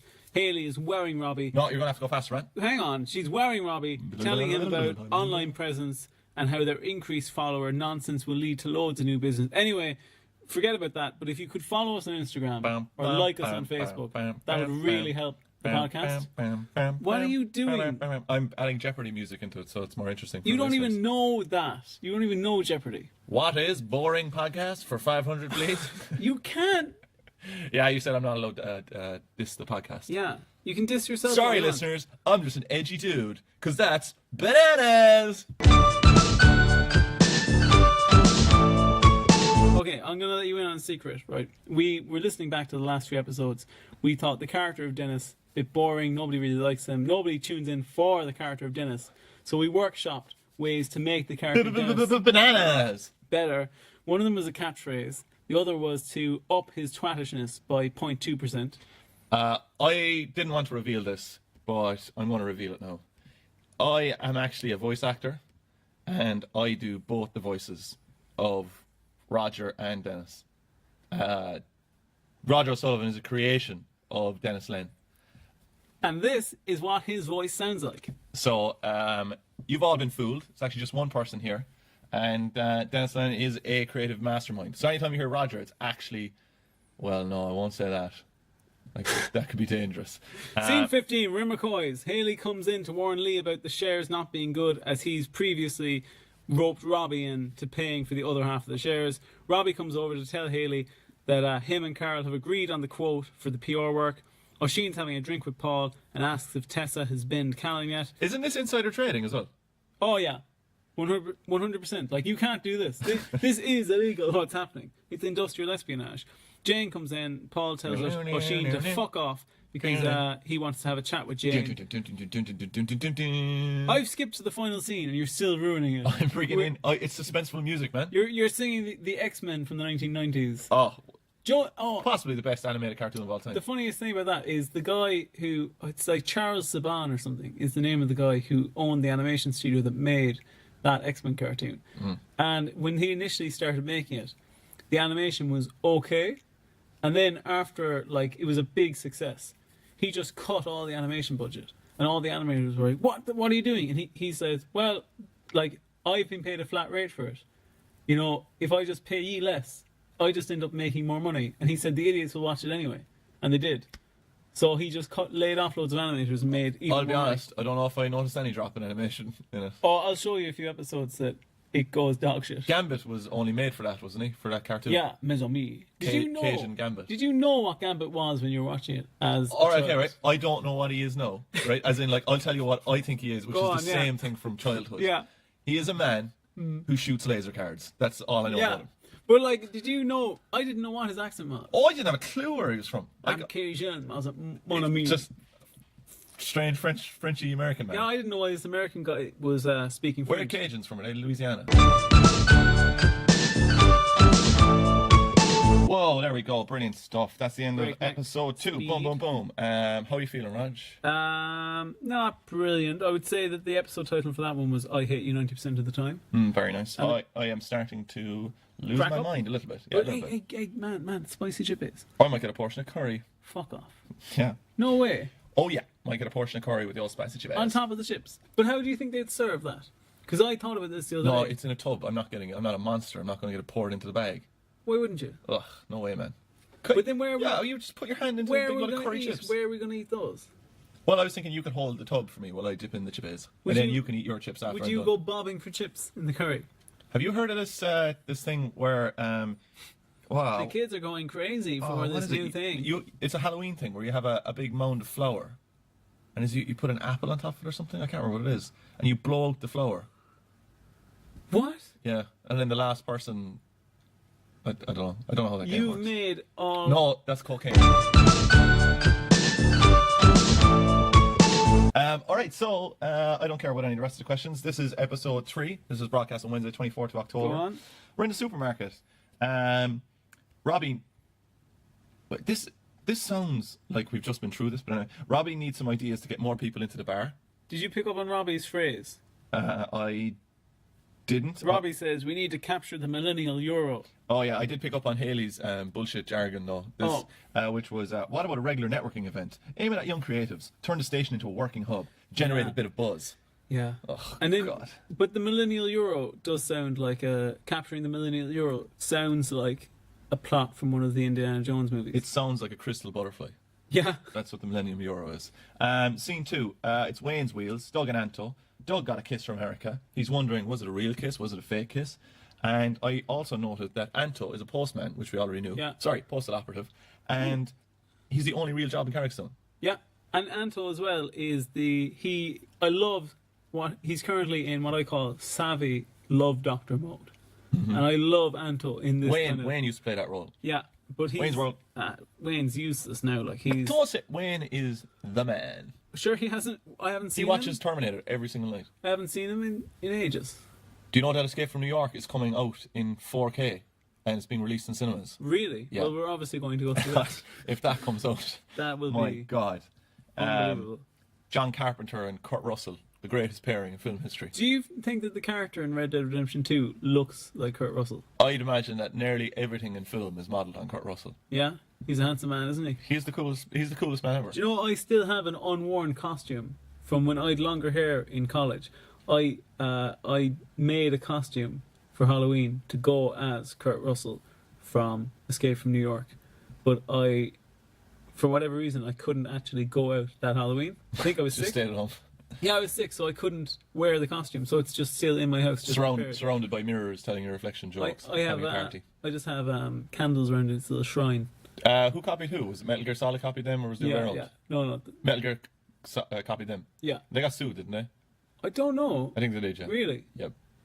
But anyway, off we Flick go. on. Scene 3, we're in Haley's office, which is the Comet office. It's Darren Farrett. Darren's wearing huge red horns and he has novelty glasses on. I've listed here that he's dressed as a demon Elton John.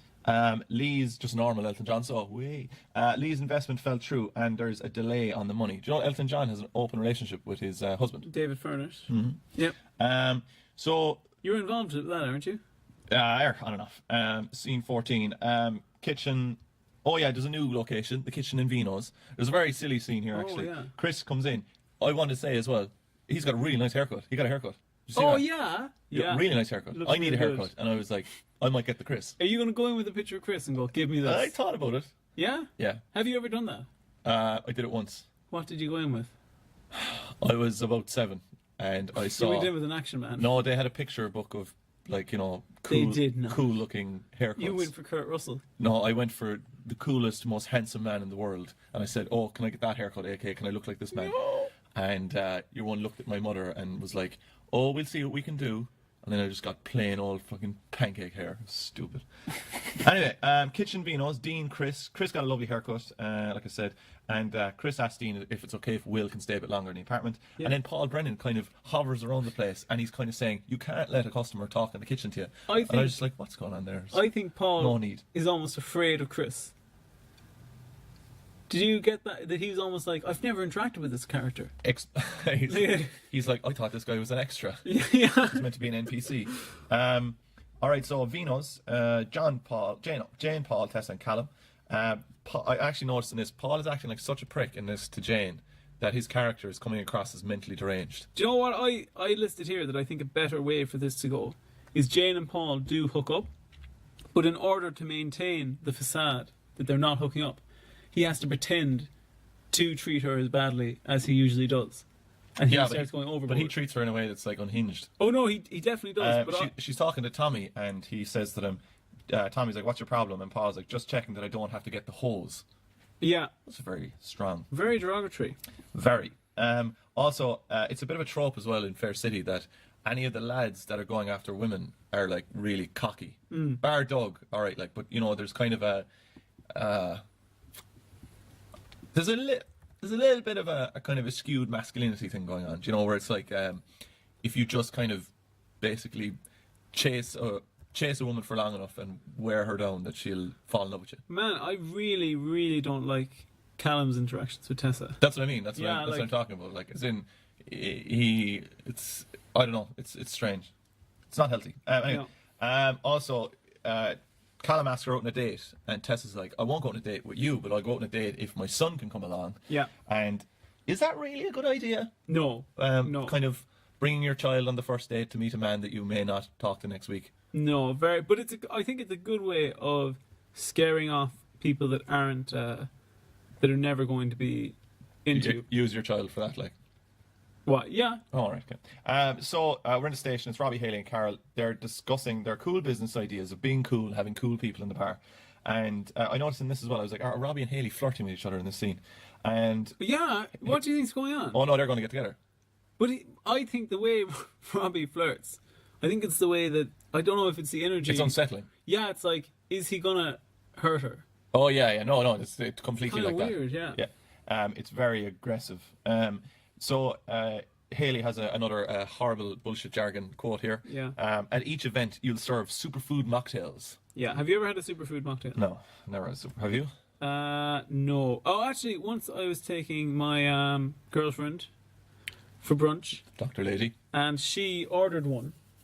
And then they said that was going to be €12, and she said, no, do not get that then. €12, wow. €12, yeah. Scene 7, we're in Dolores' workplace, right, which is the hairdresser place. Erica and Doug are there, right? And there's an extra who's sitting down. And Doug comes in, sees the extra, but it's just the side of the extra's head, and it almost looks like a fake mannequin. Well, there's no such thing as a real mannequin. Wait, and where is that? This is in the hairdressers, and the woman is just sitting down, but it's just side profile with hair covering her face. You can't. I think it might actually be a fake. I think it might be a mannequin, like. It might not be a real human. No, I think it's actually just a mannequin sitting there, like. And then Doug or Erica says something to Doug, like saying, "Oh, that woman, she came in early, and that thing doesn't move." I remember this now. And then in the next shot, there's like, you know, a shot that's obviously not the same thing that we just saw. The woman kind of gestures with her face, but can't say anything because she's an extra. And then Erica goes, "Oh, you want coffee? I'll get a few now." The funniest thing about that scene, though, is the fact that, like, it's just Erica's like, "Oh, don't mind her. She's in early," implying that Erica has gone, "Oh, you're in 5 minutes to 2 for the 2 o'clock.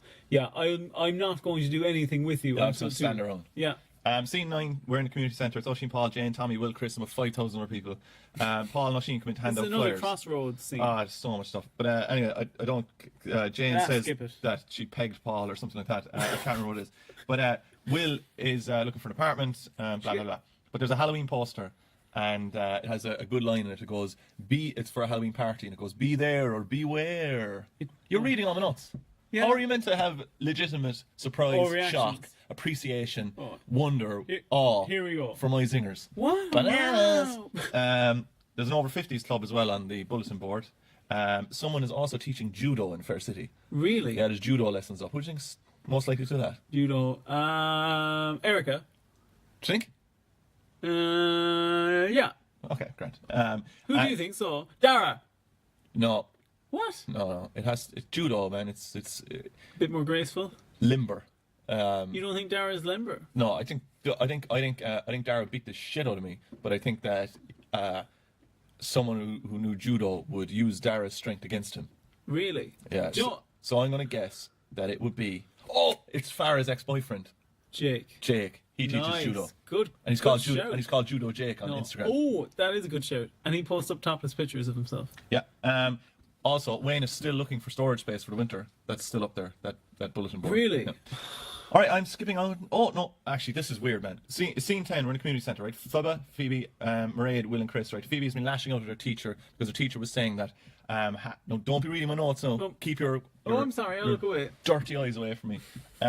Phoebe has been lashing out at her teacher, right? Because her teacher, Mrs. Walsh, was saying that everyone's getting divorced and Yeah. blah blah blah, right? I didn't know this. You're still reading my notes. I can see you reading. Why Sorry. are you reading them, like? I just want the information quicker than you're doling it out. But we should, you know what it should be? They should just ring. We should just set up a fucking phone director thing where they just ring. No. And we give them the facts of the episodes. Do you ever- just read it out. Do you ever play GoldenEye on the Nintendo Yeah. 64? And you have to tape a cardboard between the different sections of the screen on an old CRT TV so that you couldn't look into another person's TV. So, according to the April 2016 census, I think that was published in actually 2017. Yeah. yeah. Yeah. There are 73,208 divorced people in Ireland. Really? But we have the lowest divorce rate in Europe. Really? Mm-hmm. Wow. Pretty good, isn't it? Yep.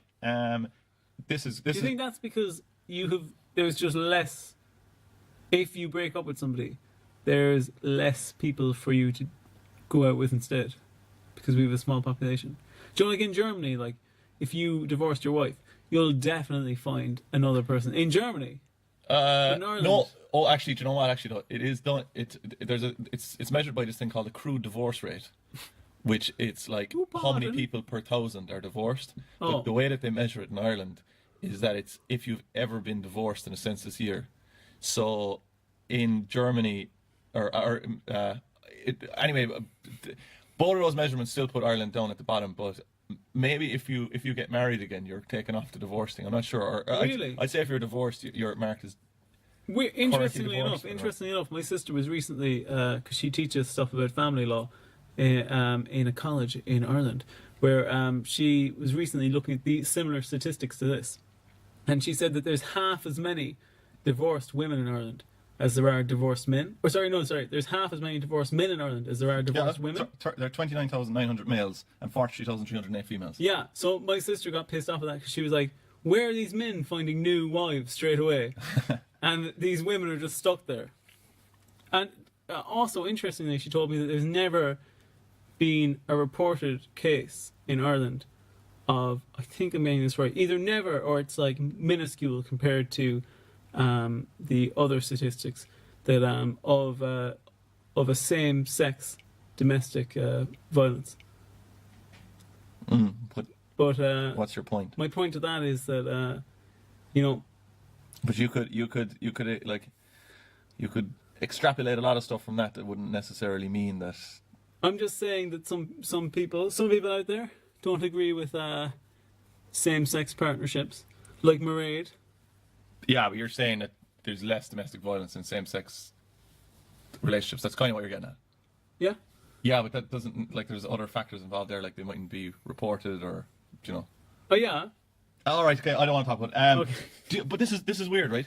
Do you know how long it takes you to get a divorce? It's years and years, isn't it? 4 years. Yeah, because you have to be separated. That's first, unbelievable. don't You have to be living apart for 4 years. Yeah. But that's hard enough for people to do sometimes. Did you? I think that there was a change. I'll ask my sister about this. Not that it will have any relevance next week. If it's the one where if you're in the same house but you're not sleeping together. Yeah, But that doesn't always stand up in court. Really? Yeah. Ah. What other crap do I have here? It'll cost you at least $5,000 as well What? to get divorced because there's so many people involved in it. Like you have to get if you involve. It says court for 2 days will cost $15,000. Jesus. If it goes to the circuit court, like there's barristers, psychologists, and all sorts of experts involved. That's scandalous. That is ridiculous. Yep. How much for an annulment? I have no idea. Okay. I have no idea of the nullity. Do you know what though? I with annulment, you can get an annulment if someone had no if someone had no intention of ever basically having sex. Really? If they were never going to have sex with No, you? it's not the same. It's not the same. You can get an annulment if one of the partners is impotent as well. What? Yeah. Really? Yeah, a state annulment, like not a Catholic one. Like Yeah. You know, it's got nothing to do with it. But if somehow, however the hell you'd prove it, that there was no intention to ever consummate the marriage, you can get an annulment. Oh. Not mad. Here's something for you. But if you just don't have sex, it's not the same thing. Here's something for you. I always thought it was strange that, you know, King Henry VIII, the way he started a new religion to allow himself to divorce one of his wives, and then the next wife he just beheaded her. So he either thought, I wasn't laterally thinking the first time, or that second wife must have been the worst wife of all time. Do you think? Do you think maybe he was just a little... A shit. Yeah. Maybe. Scene 15, he killed a rake of them, didn't He did. The funniest thing as well is that the first wife that he divorced lived in exile for years and also eventually ended up dying in his captivity. Do you remember you started that sentence with the funny thing? Well, I'm just saying, like, why did you go to all that trouble to not kill her? It's amazing what time can do to horrendous stories, isn't it? What's the thing Stalin said? One death is a tragedy. A million deaths is a statistic. Scene 15, we're in the street. It's Anto and Erica. Anto says that Doug has a real wild streak in him to Erica because Anto's trying to get it across to Erica that Doug is a bad boy, which he's not, right? No. And he says, Anto tells Erica that Doug leaves for days and goes underground boxing. Right? No, this is... I can see your crafty eyes moving over to my notes again. I looked up about bare knuckle fighting in Ireland and stuff. My glasses are off now. I can't see anything with my glasses off. I'm not even wearing pants. What is this? This is in America, right? The last official bare knuckle fight, right, recognised by the International Boxing Hall of Fame, right? It took place in 1889, and it saw John L. O'Sullivan go 75 rounds. No. Yeah, to beat Jake Kilrain. What? 75 rounds. Isn't that unbelievable? That is impressive. Did you ever hear the thing about people think bare knuckle boxing? Oh, it's so much more manly than with gloves, but actually you can punch harder with gloves, so people sustain worse injuries. Yeah, the rate of knockouts flew up after gloves came in.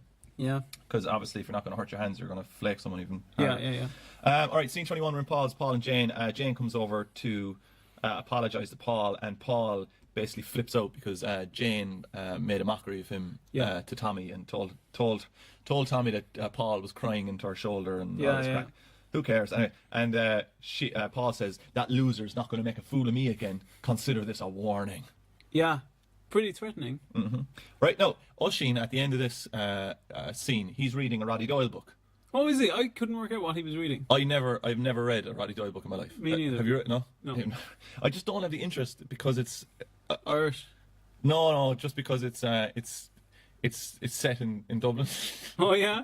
Sorry, Dublin listeners. I just don't but to be honest, if it was set in Cork, I probably wouldn't have the interest either. Like, imagine. I don't have that attachment to, you know, like really Irish kind of things. Like I love Oscar Wilde, like, but I don't know. It imagine just doesn't do it for me. A Roddy Doyle book, but set in Douglas. Yeah. I wouldn't have any interest in that. You have no interest in that. No. They're going into the East Village. I was telling you, one of the best books I ever read. I don't even think it's probably like a novella or something. But Patrick Kavanagh, Terry Flynn. Yeah. Absolutely love that, and that's all just about basically just some lad just wandering around the place, pretty much. Sounds good. But it's amazing. But I think it's, you know what, I don't like, you know, Roddy Doyle writes, doesn't he, like with in kind of slang, you know, like as in he actually writes how the accent sounds. Oh, what's that called again? I can't stand that writing. I can't read it. He writes like phonetically, like So anyway, but he married Roddy Doyle in 1987. He married Belinda Mahler, right? Who's a granddaughter of former Irish President Erskine Childers. Really? Yeah. But and then his dad was the other Erskine Childers, who was killed, right? But he was shot because he was found with a pistol that was given to him by Michael Collins. Whoa. And then his fucking Erskine Childers Senior, it was a little fly wandering around the studio. I thought here. I was having a stroke. No, it was a little stupid fly. But it's the ghost of Erskine Childers. pillow fort. But Erskine Childers, before he got shot, before he got executed, he made his son promise him that he would go around after his death when he was old enough and shake the hand of every man involved in his execution. Really? Yeah. Wow. Crazy. That's actually a bit like what happens, not quite, but at the end of the first Red Dead Redemption game. Can't remember. You play as your own son. Spoilers. You're the main character in the first. Oh, spoiler alert. Okay. Are you finished? I think I'm finished. Yeah? I was going to say something else about Erskine Childers again. Erskine Childers, the president, they didn't want him to be president at all because he was Protestant. And he also spoke with an aristocratic British accent because he went to Cambridge. Yeah. And I don't even think he was born in Ireland. He was just an Irish nationalist. Yeah, his parents, obviously, like being Erskine Childers and all the rest of it. But De Valera was a huge supporter of him. Do you know that Erskine Childers? Yeah? Do you know who his dad is? No, who? It's actually Erskine Childers. What? All right. I thought it was a bit of an unusual name, alright. All right, that's the end of episode 3. Okay. Is it? Yeah. Oh, yes. How's your great. mental health? Not great. Okay. Not great. Can I bring it on home for you? No. What was the title of that episode? Erskine Childers. Great. Yeah. What did you expect, like? And how are you feeling now on this podcast? I'm feeling rip-raring to go because I've highlighted the scenes that I need to cover here. You probably have, I would say, to do this and fit in the spooky psychic phone call thing that we're going to do at the end of this. Yeah. 3 minutes. This is episode 4. It was broadcast on Thursday, 25th of October. So here we go. Scene 1, right, we're outside. Jackie stops Doug and asks him for help carrying stuff to the helping hand. Erica comes over and Doug calls her Peachy. He's trying to be cool. She asks him out on a date, kind of, but he reacts weirdly to try and play hard to get, right? Skip on. Brilliant. Scene 4, Doug and Anto, right, they're trying to work out if it's a date or not. Anto tries to use the term negative suggestion and tells Doug... What? He tells Doug, here's an example, so Dennis. Don't think about a gorilla on a skateboard. Okay. And then he says, here, you're thinking about a gorilla on a skateboard, aren't you? It's negative suggestion. So what's the point of it? Well, Anto kind of tells Doug that he should say, I could never picture us going out, I don't really like you. He basically suggests to Doug that he negs. Yeah, what's wrong with all the men in Carrie? I don't know, but the funniest thing is Anto throws Lee under the bus as well by saying, Lee could explain this way better. Wait a minute. Don't you kind of neg me all the time? I do not. He's got chocolate on his t-shirt. I don't do that. He's going to die and have a cross made of spicy chippies. If you think that's negative, well, you better hope that you never cross me. Scene 5, we're in Vino's. Haley runs into Dara and asks him to send on the beer contact from earlier for that Bat Blood beer company because they're so out of cash. That, if you misheard that, couldn't it just be blood in a bat? That's what you're... Oh, yeah. Could be, yeah. Bat's blood. Bath blood. So Tessa comes in then, says hi to Tommy and Jane. Don't really know how she knows them. She tells Jane that Callum is playing with Fionn, and then Jane vents to Tommy, blowing off steam, talking about how Callum is minding Fionn while Tessa's just swanning about the place. Callum has become that child's father in half a day. Pretty much. Listen, if you think about it, he's probably spent almost as much time with Fionn as Emmett has. Yeah. So then we're in scene 7, right? Fionn and Ruth are playing in a shop, playing shop together. Did you ever play shop? Yeah, did play shop. Where was your shop? Just at home, over a little bedside table. What about you? Did you ever play shop? Yeah, I played it in the caravan in my driveway.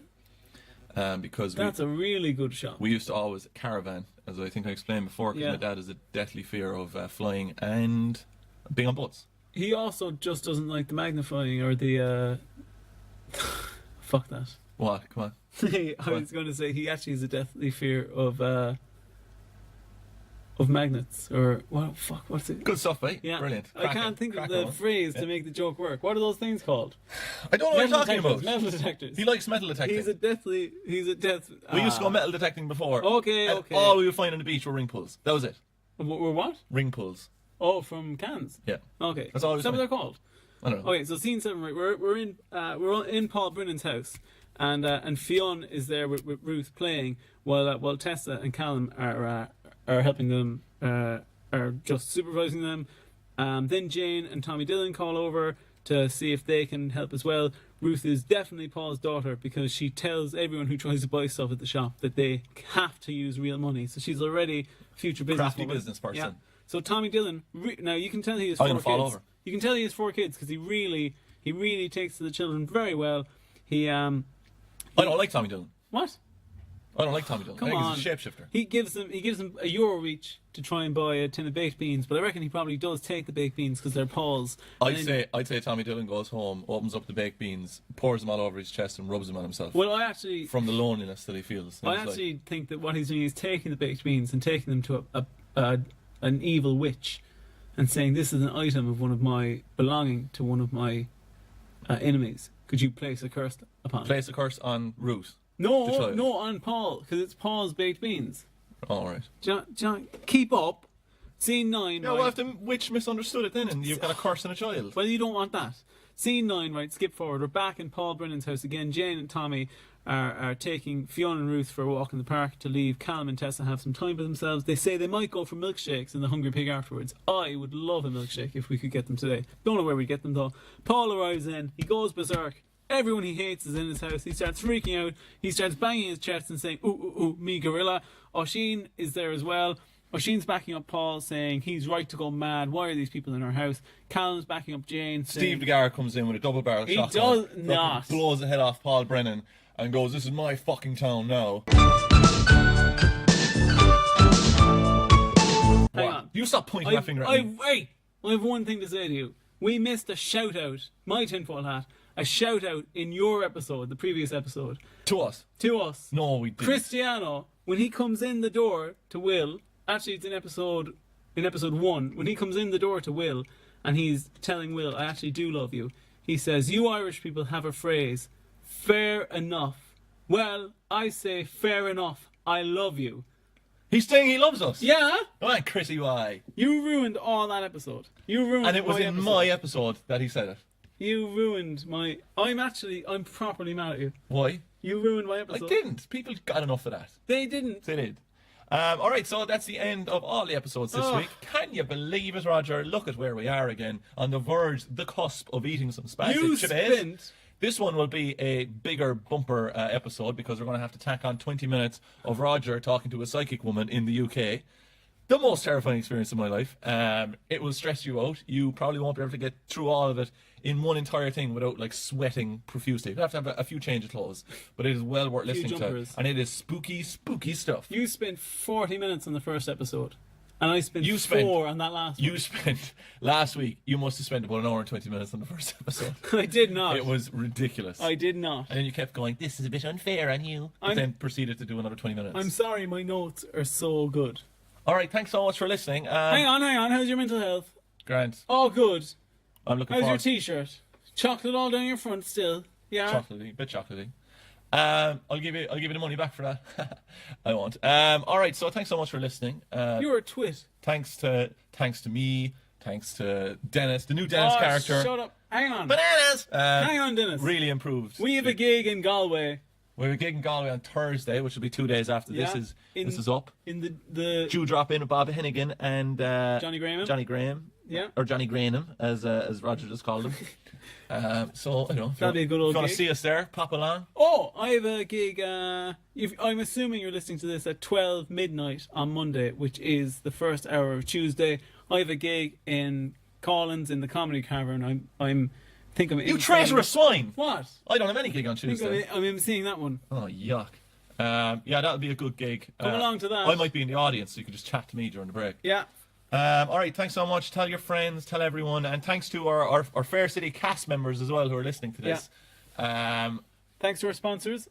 Thanks to our sponsors, the This Unnamed week, Shop, the Pillow Factory, and bread. and Roger now has a piece of chocolate on his nose. I do not. You do?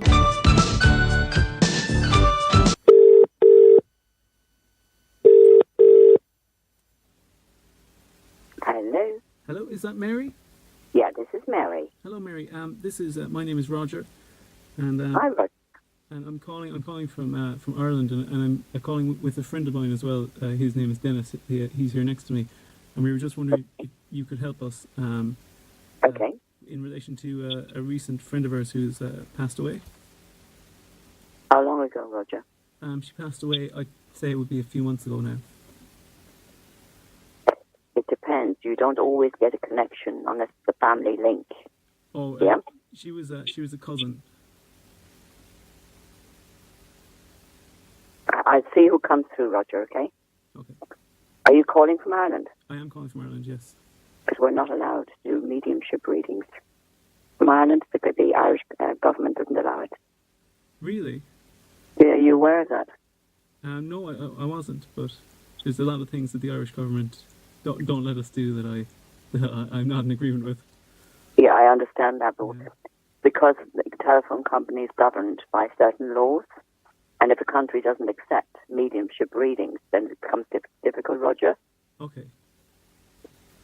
So even though I may get a connection, I can't do a reading for you. Really? You can't do a reading at all? Not mediumship reading. Oh, that's I know that's disappointing for you. yeah. I would if I could, Roger, but we're not allowed to do it. Oh, that's very important. What a strange law. In that case, then, I was wondering. Well, maybe you could help us though with I've started a new business venture recently. Could you maybe give me a bit of insight into that? Yeah, no problem, Roger. Perfect. If energies come in around me, then it's energy work I'm doing, okay? Okay. That's the only way around some of this, yeah? Mm-hmm. Now, from what I'm looking at with the business, it's slow but steady, Oh yeah. yeah? Yeah. So you're on the right track where the business is concerned. That's good. So when I'm looking ahead for you, the business will pick up. Oh really? Yeah. So It's slow but steady, Roger. That's what's showing with it. yeah. So what I would say to you on it is that it was the right thing for you to do. Really? There's more than one of you in this business. Yes. It's myself and a friend. We're in the business together. Yeah, but you're putting a lot of effort and work into it from what I'm looking at. I am. He's basically doing nothing, to be honest. Yeah, but you can't carry it all. No, I can't. I keep telling him that, but he won't listen to me. Yeah, but you may have to make some decisions on that further down the line, Roger. Really? You can't put it all on yourself. Are you saying that maybe he should? I should talk to him about that business. Yeah, you do. You definitely need to have a face-to-face with him Mm. because this can work with two of you Yeah. putting the effort in. Yeah. But you putting it all in solely, Roger, it just wouldn't work. Okay. Because he does sometimes complain. He says that I'm a stumbling block, and he says that I'm saying things that I shouldn't be saying in the business. But that's just learning. Yeah. that's what I think. But and I think that these are things that need to be said and need to be brought out in the open. But he tells me, he says no. He says you need to be quiet. You can't say things like that about my father. And he just infuriates me with these sorts of things. Yeah, but his father is backing some of this. No, he's not. He's actually pretty against us. Yeah, but you see, you're dealing with two stumbling blocks, both his father and himself. That's fair enough. And I have. But for you, Roger, you need to be able to be free to run the business. And at the moment, I'm getting you restricted. Yeah, and I have said some things about his mother as well, but he's less resistant to those. Yes, it keeps the personalities of his family out of the business. Yes. No matter what his father is saying or doing, you don't want to hear it. Because my girlfriend is a doctor, and I've told him this on a number of occasions, but he undermines me, and he's convinced. He says that he kind of complains and says, "Oh, I think she's just a nurse. I don't think she's a doctor." He says very derogatory things like that. Yeah, but you see, don't take that personally. Because you know different. So you need to handle him differently. And could you give me any advice as to how I could handle him differently? You see, when he refers to your partner or your girlfriend or whatever as being a doctor or a nurse instead of a doctor, you do need to let that go over your head because you know the facts. Mm. He knows which buttons to press with you, Roger. I think you're right there. Cause we've started a small business in a place called Carrickstown, Mm-hmm. and it's in it's in Dublin, or we call it it's our fair city is what we call it. And it's a small business. It's kind of it's kind of hard to explain because he's a mechanic. There's a mechanic element to it, and then the other side of the business is kind of a charity shop. It's called Wayne's Wheels. And now I don't know anything about cars. I'll be the first person to put my hand up. But he is insistent that he's more important than me. I call my part of the business the helping hand. And he like you said, he's not a helping hand. He's no good to me. But who's doing the mechanical work? Well, he is doing the mechanical work. But you're keeping the books for that. Yeah, I am. It's just so there is. It's two extremes of a choice between mechanics and what you've got on the charity side. Yeah. Yeah. But yet, I'm getting that the charity side is taking off. My biggest problem is there's another businessman in Carrickstown. It's a small location, but there is a guy called Paul Brennan, and he keeps he keeps saying he's going to get him involved in the business, and it really upsets me. Yeah, but you see, have you got a contract that's drawn up between you? Well, we do. It's a lot of handshakes. It's not a proper contract. You need to put a proper contract with this. You see, I say that to him, and he says that I'm being crazy, that I don't need a contract. He says contracts will just ruin everything. But after my cousin, then I was talking about her earlier. After my cousin Kerry Ann died, it just spiraled everything out of control. Emotionally for you mean? Yeah, emotionally.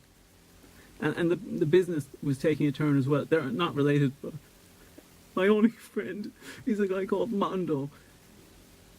And Mondo does help me. He tells me that I should. And I don't want to swear. You sound like a lovely woman, Mary. I don't want to swear in front of you, but he tells me. He says, "Oh yeah, I should screw him off." But you understand that if somebody was telling you that you've been business partners with this person, you've been helping them out, and then they come to you and they say, "Oh well, I'm going to go work with somebody else." Yeah, but who is renting the properties? The charity place and the mechanical side. Well, I'm.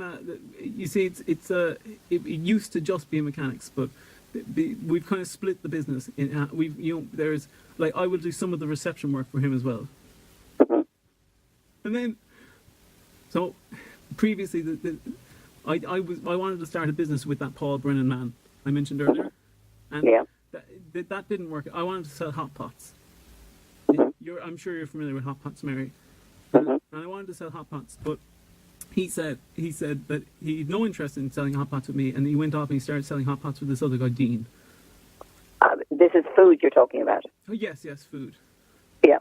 And Dean's a lovely guy. I have no issues with him, but he did it for a charity festival thing, and it was very successful for them. It was my idea, but I let it slide.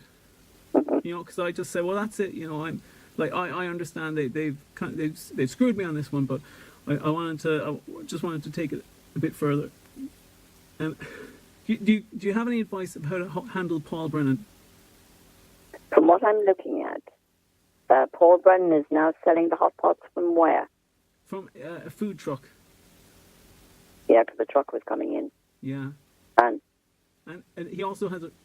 But sorry, go on. But you see, for you, anything to do with creative ideas, it's your word against him, okay? So the hot pot side of things you have to dismiss. It's something you've mounted off in front of him, and he took it on board.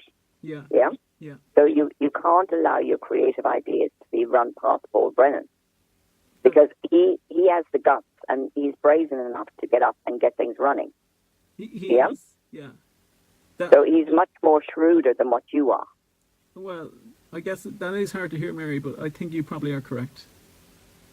Yeah, but you take it on board because the charity side of things could be run differently. Who's paying for the rental side of that? Well, you see, I am paying for it, but I'm paying for my section, but then it is going through my friend's name.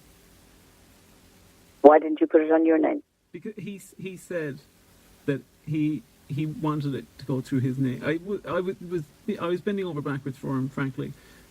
Wayne, he so, you know, he's one of those people that, like, half the time you'd meet him and he's Jack the lad, and the other half of the time he's down on his luck, and he's just playing pool and fecking away the day. Yeah, but what I would say to you on a business level, it's a pure disaster. You've got no contracts. You're paying the rental side for your part. Yeah. There's no agreement drawn up. Who's taking the money? Well, a guy, Oisin, comes round. He's Paul Brennan's son. He owns the property, and he's been renting it to us. Mm-hmm. Yeah, but who pays? How do you get paid for all of this? Well, I get paid, well, cash in hand from Wayne. So Wayne is Paul Brennan's son? No, sorry, Oisin is Paul Brennan's son. Okay. So Wayne is the other guy? Yeah, Wayne is my business partner. Yeah, but how do you know what the figures are? Well, he just tells me. You don't see the books? Oh, well, I look at them, but it's gobbledygook to me.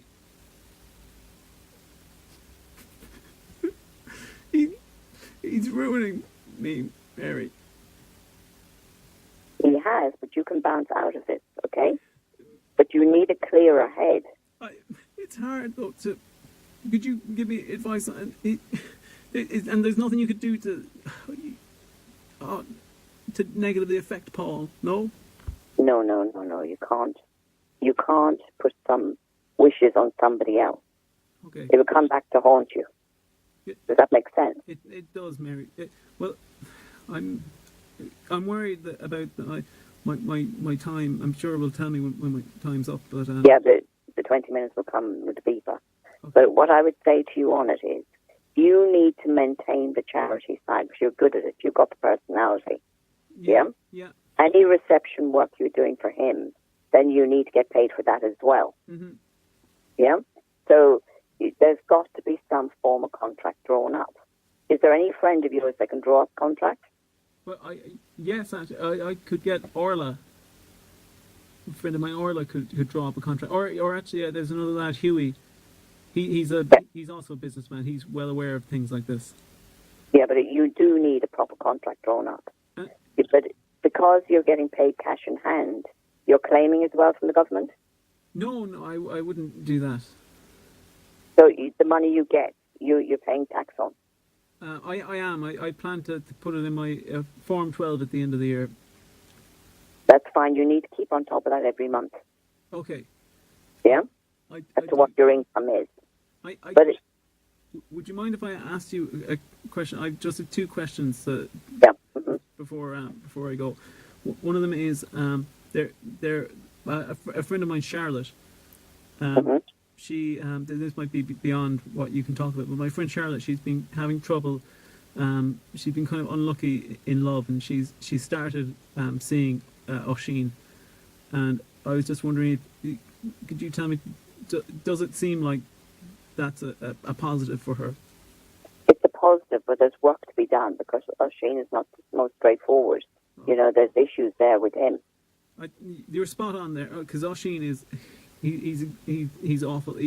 He'll play her around if she doesn't do something about it. And could you just finally my friend Melanie, she's been going through a rough time as well.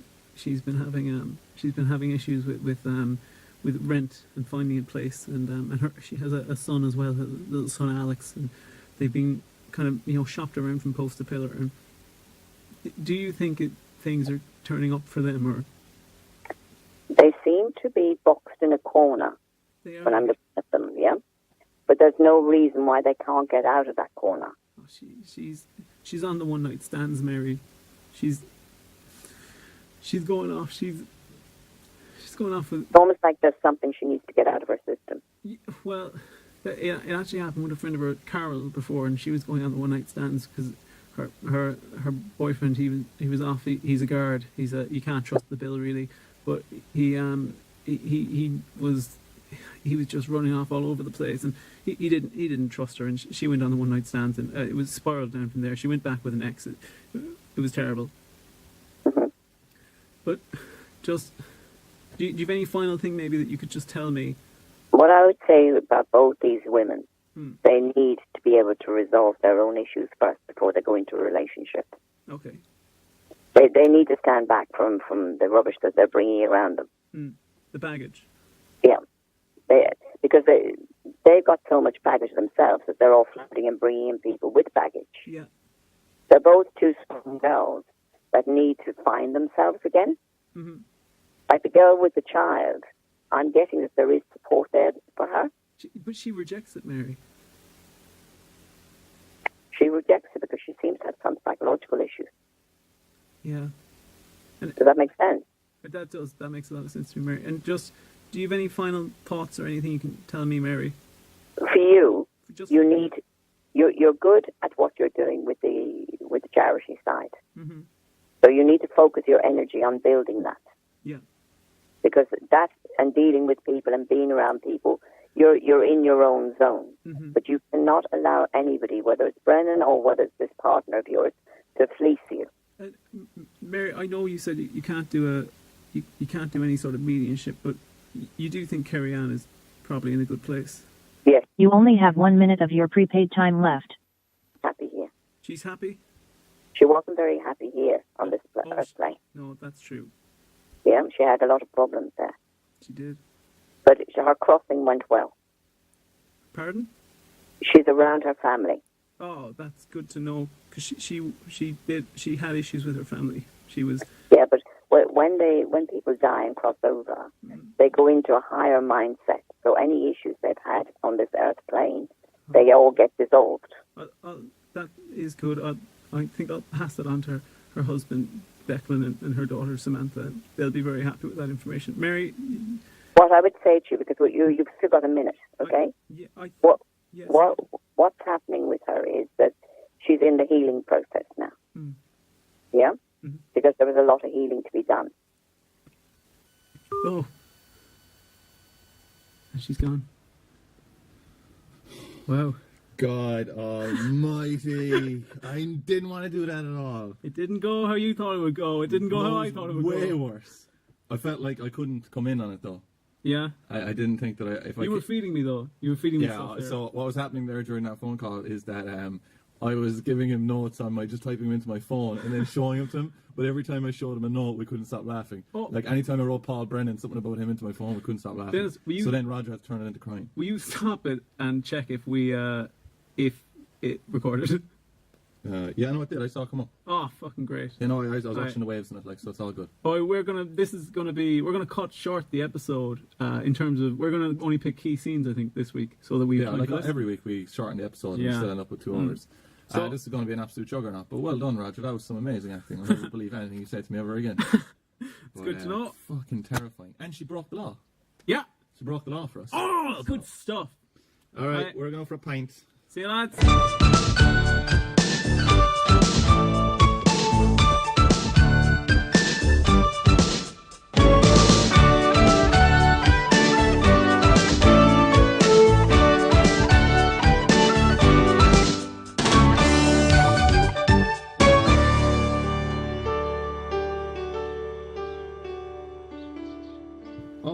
Oh, I just got an email.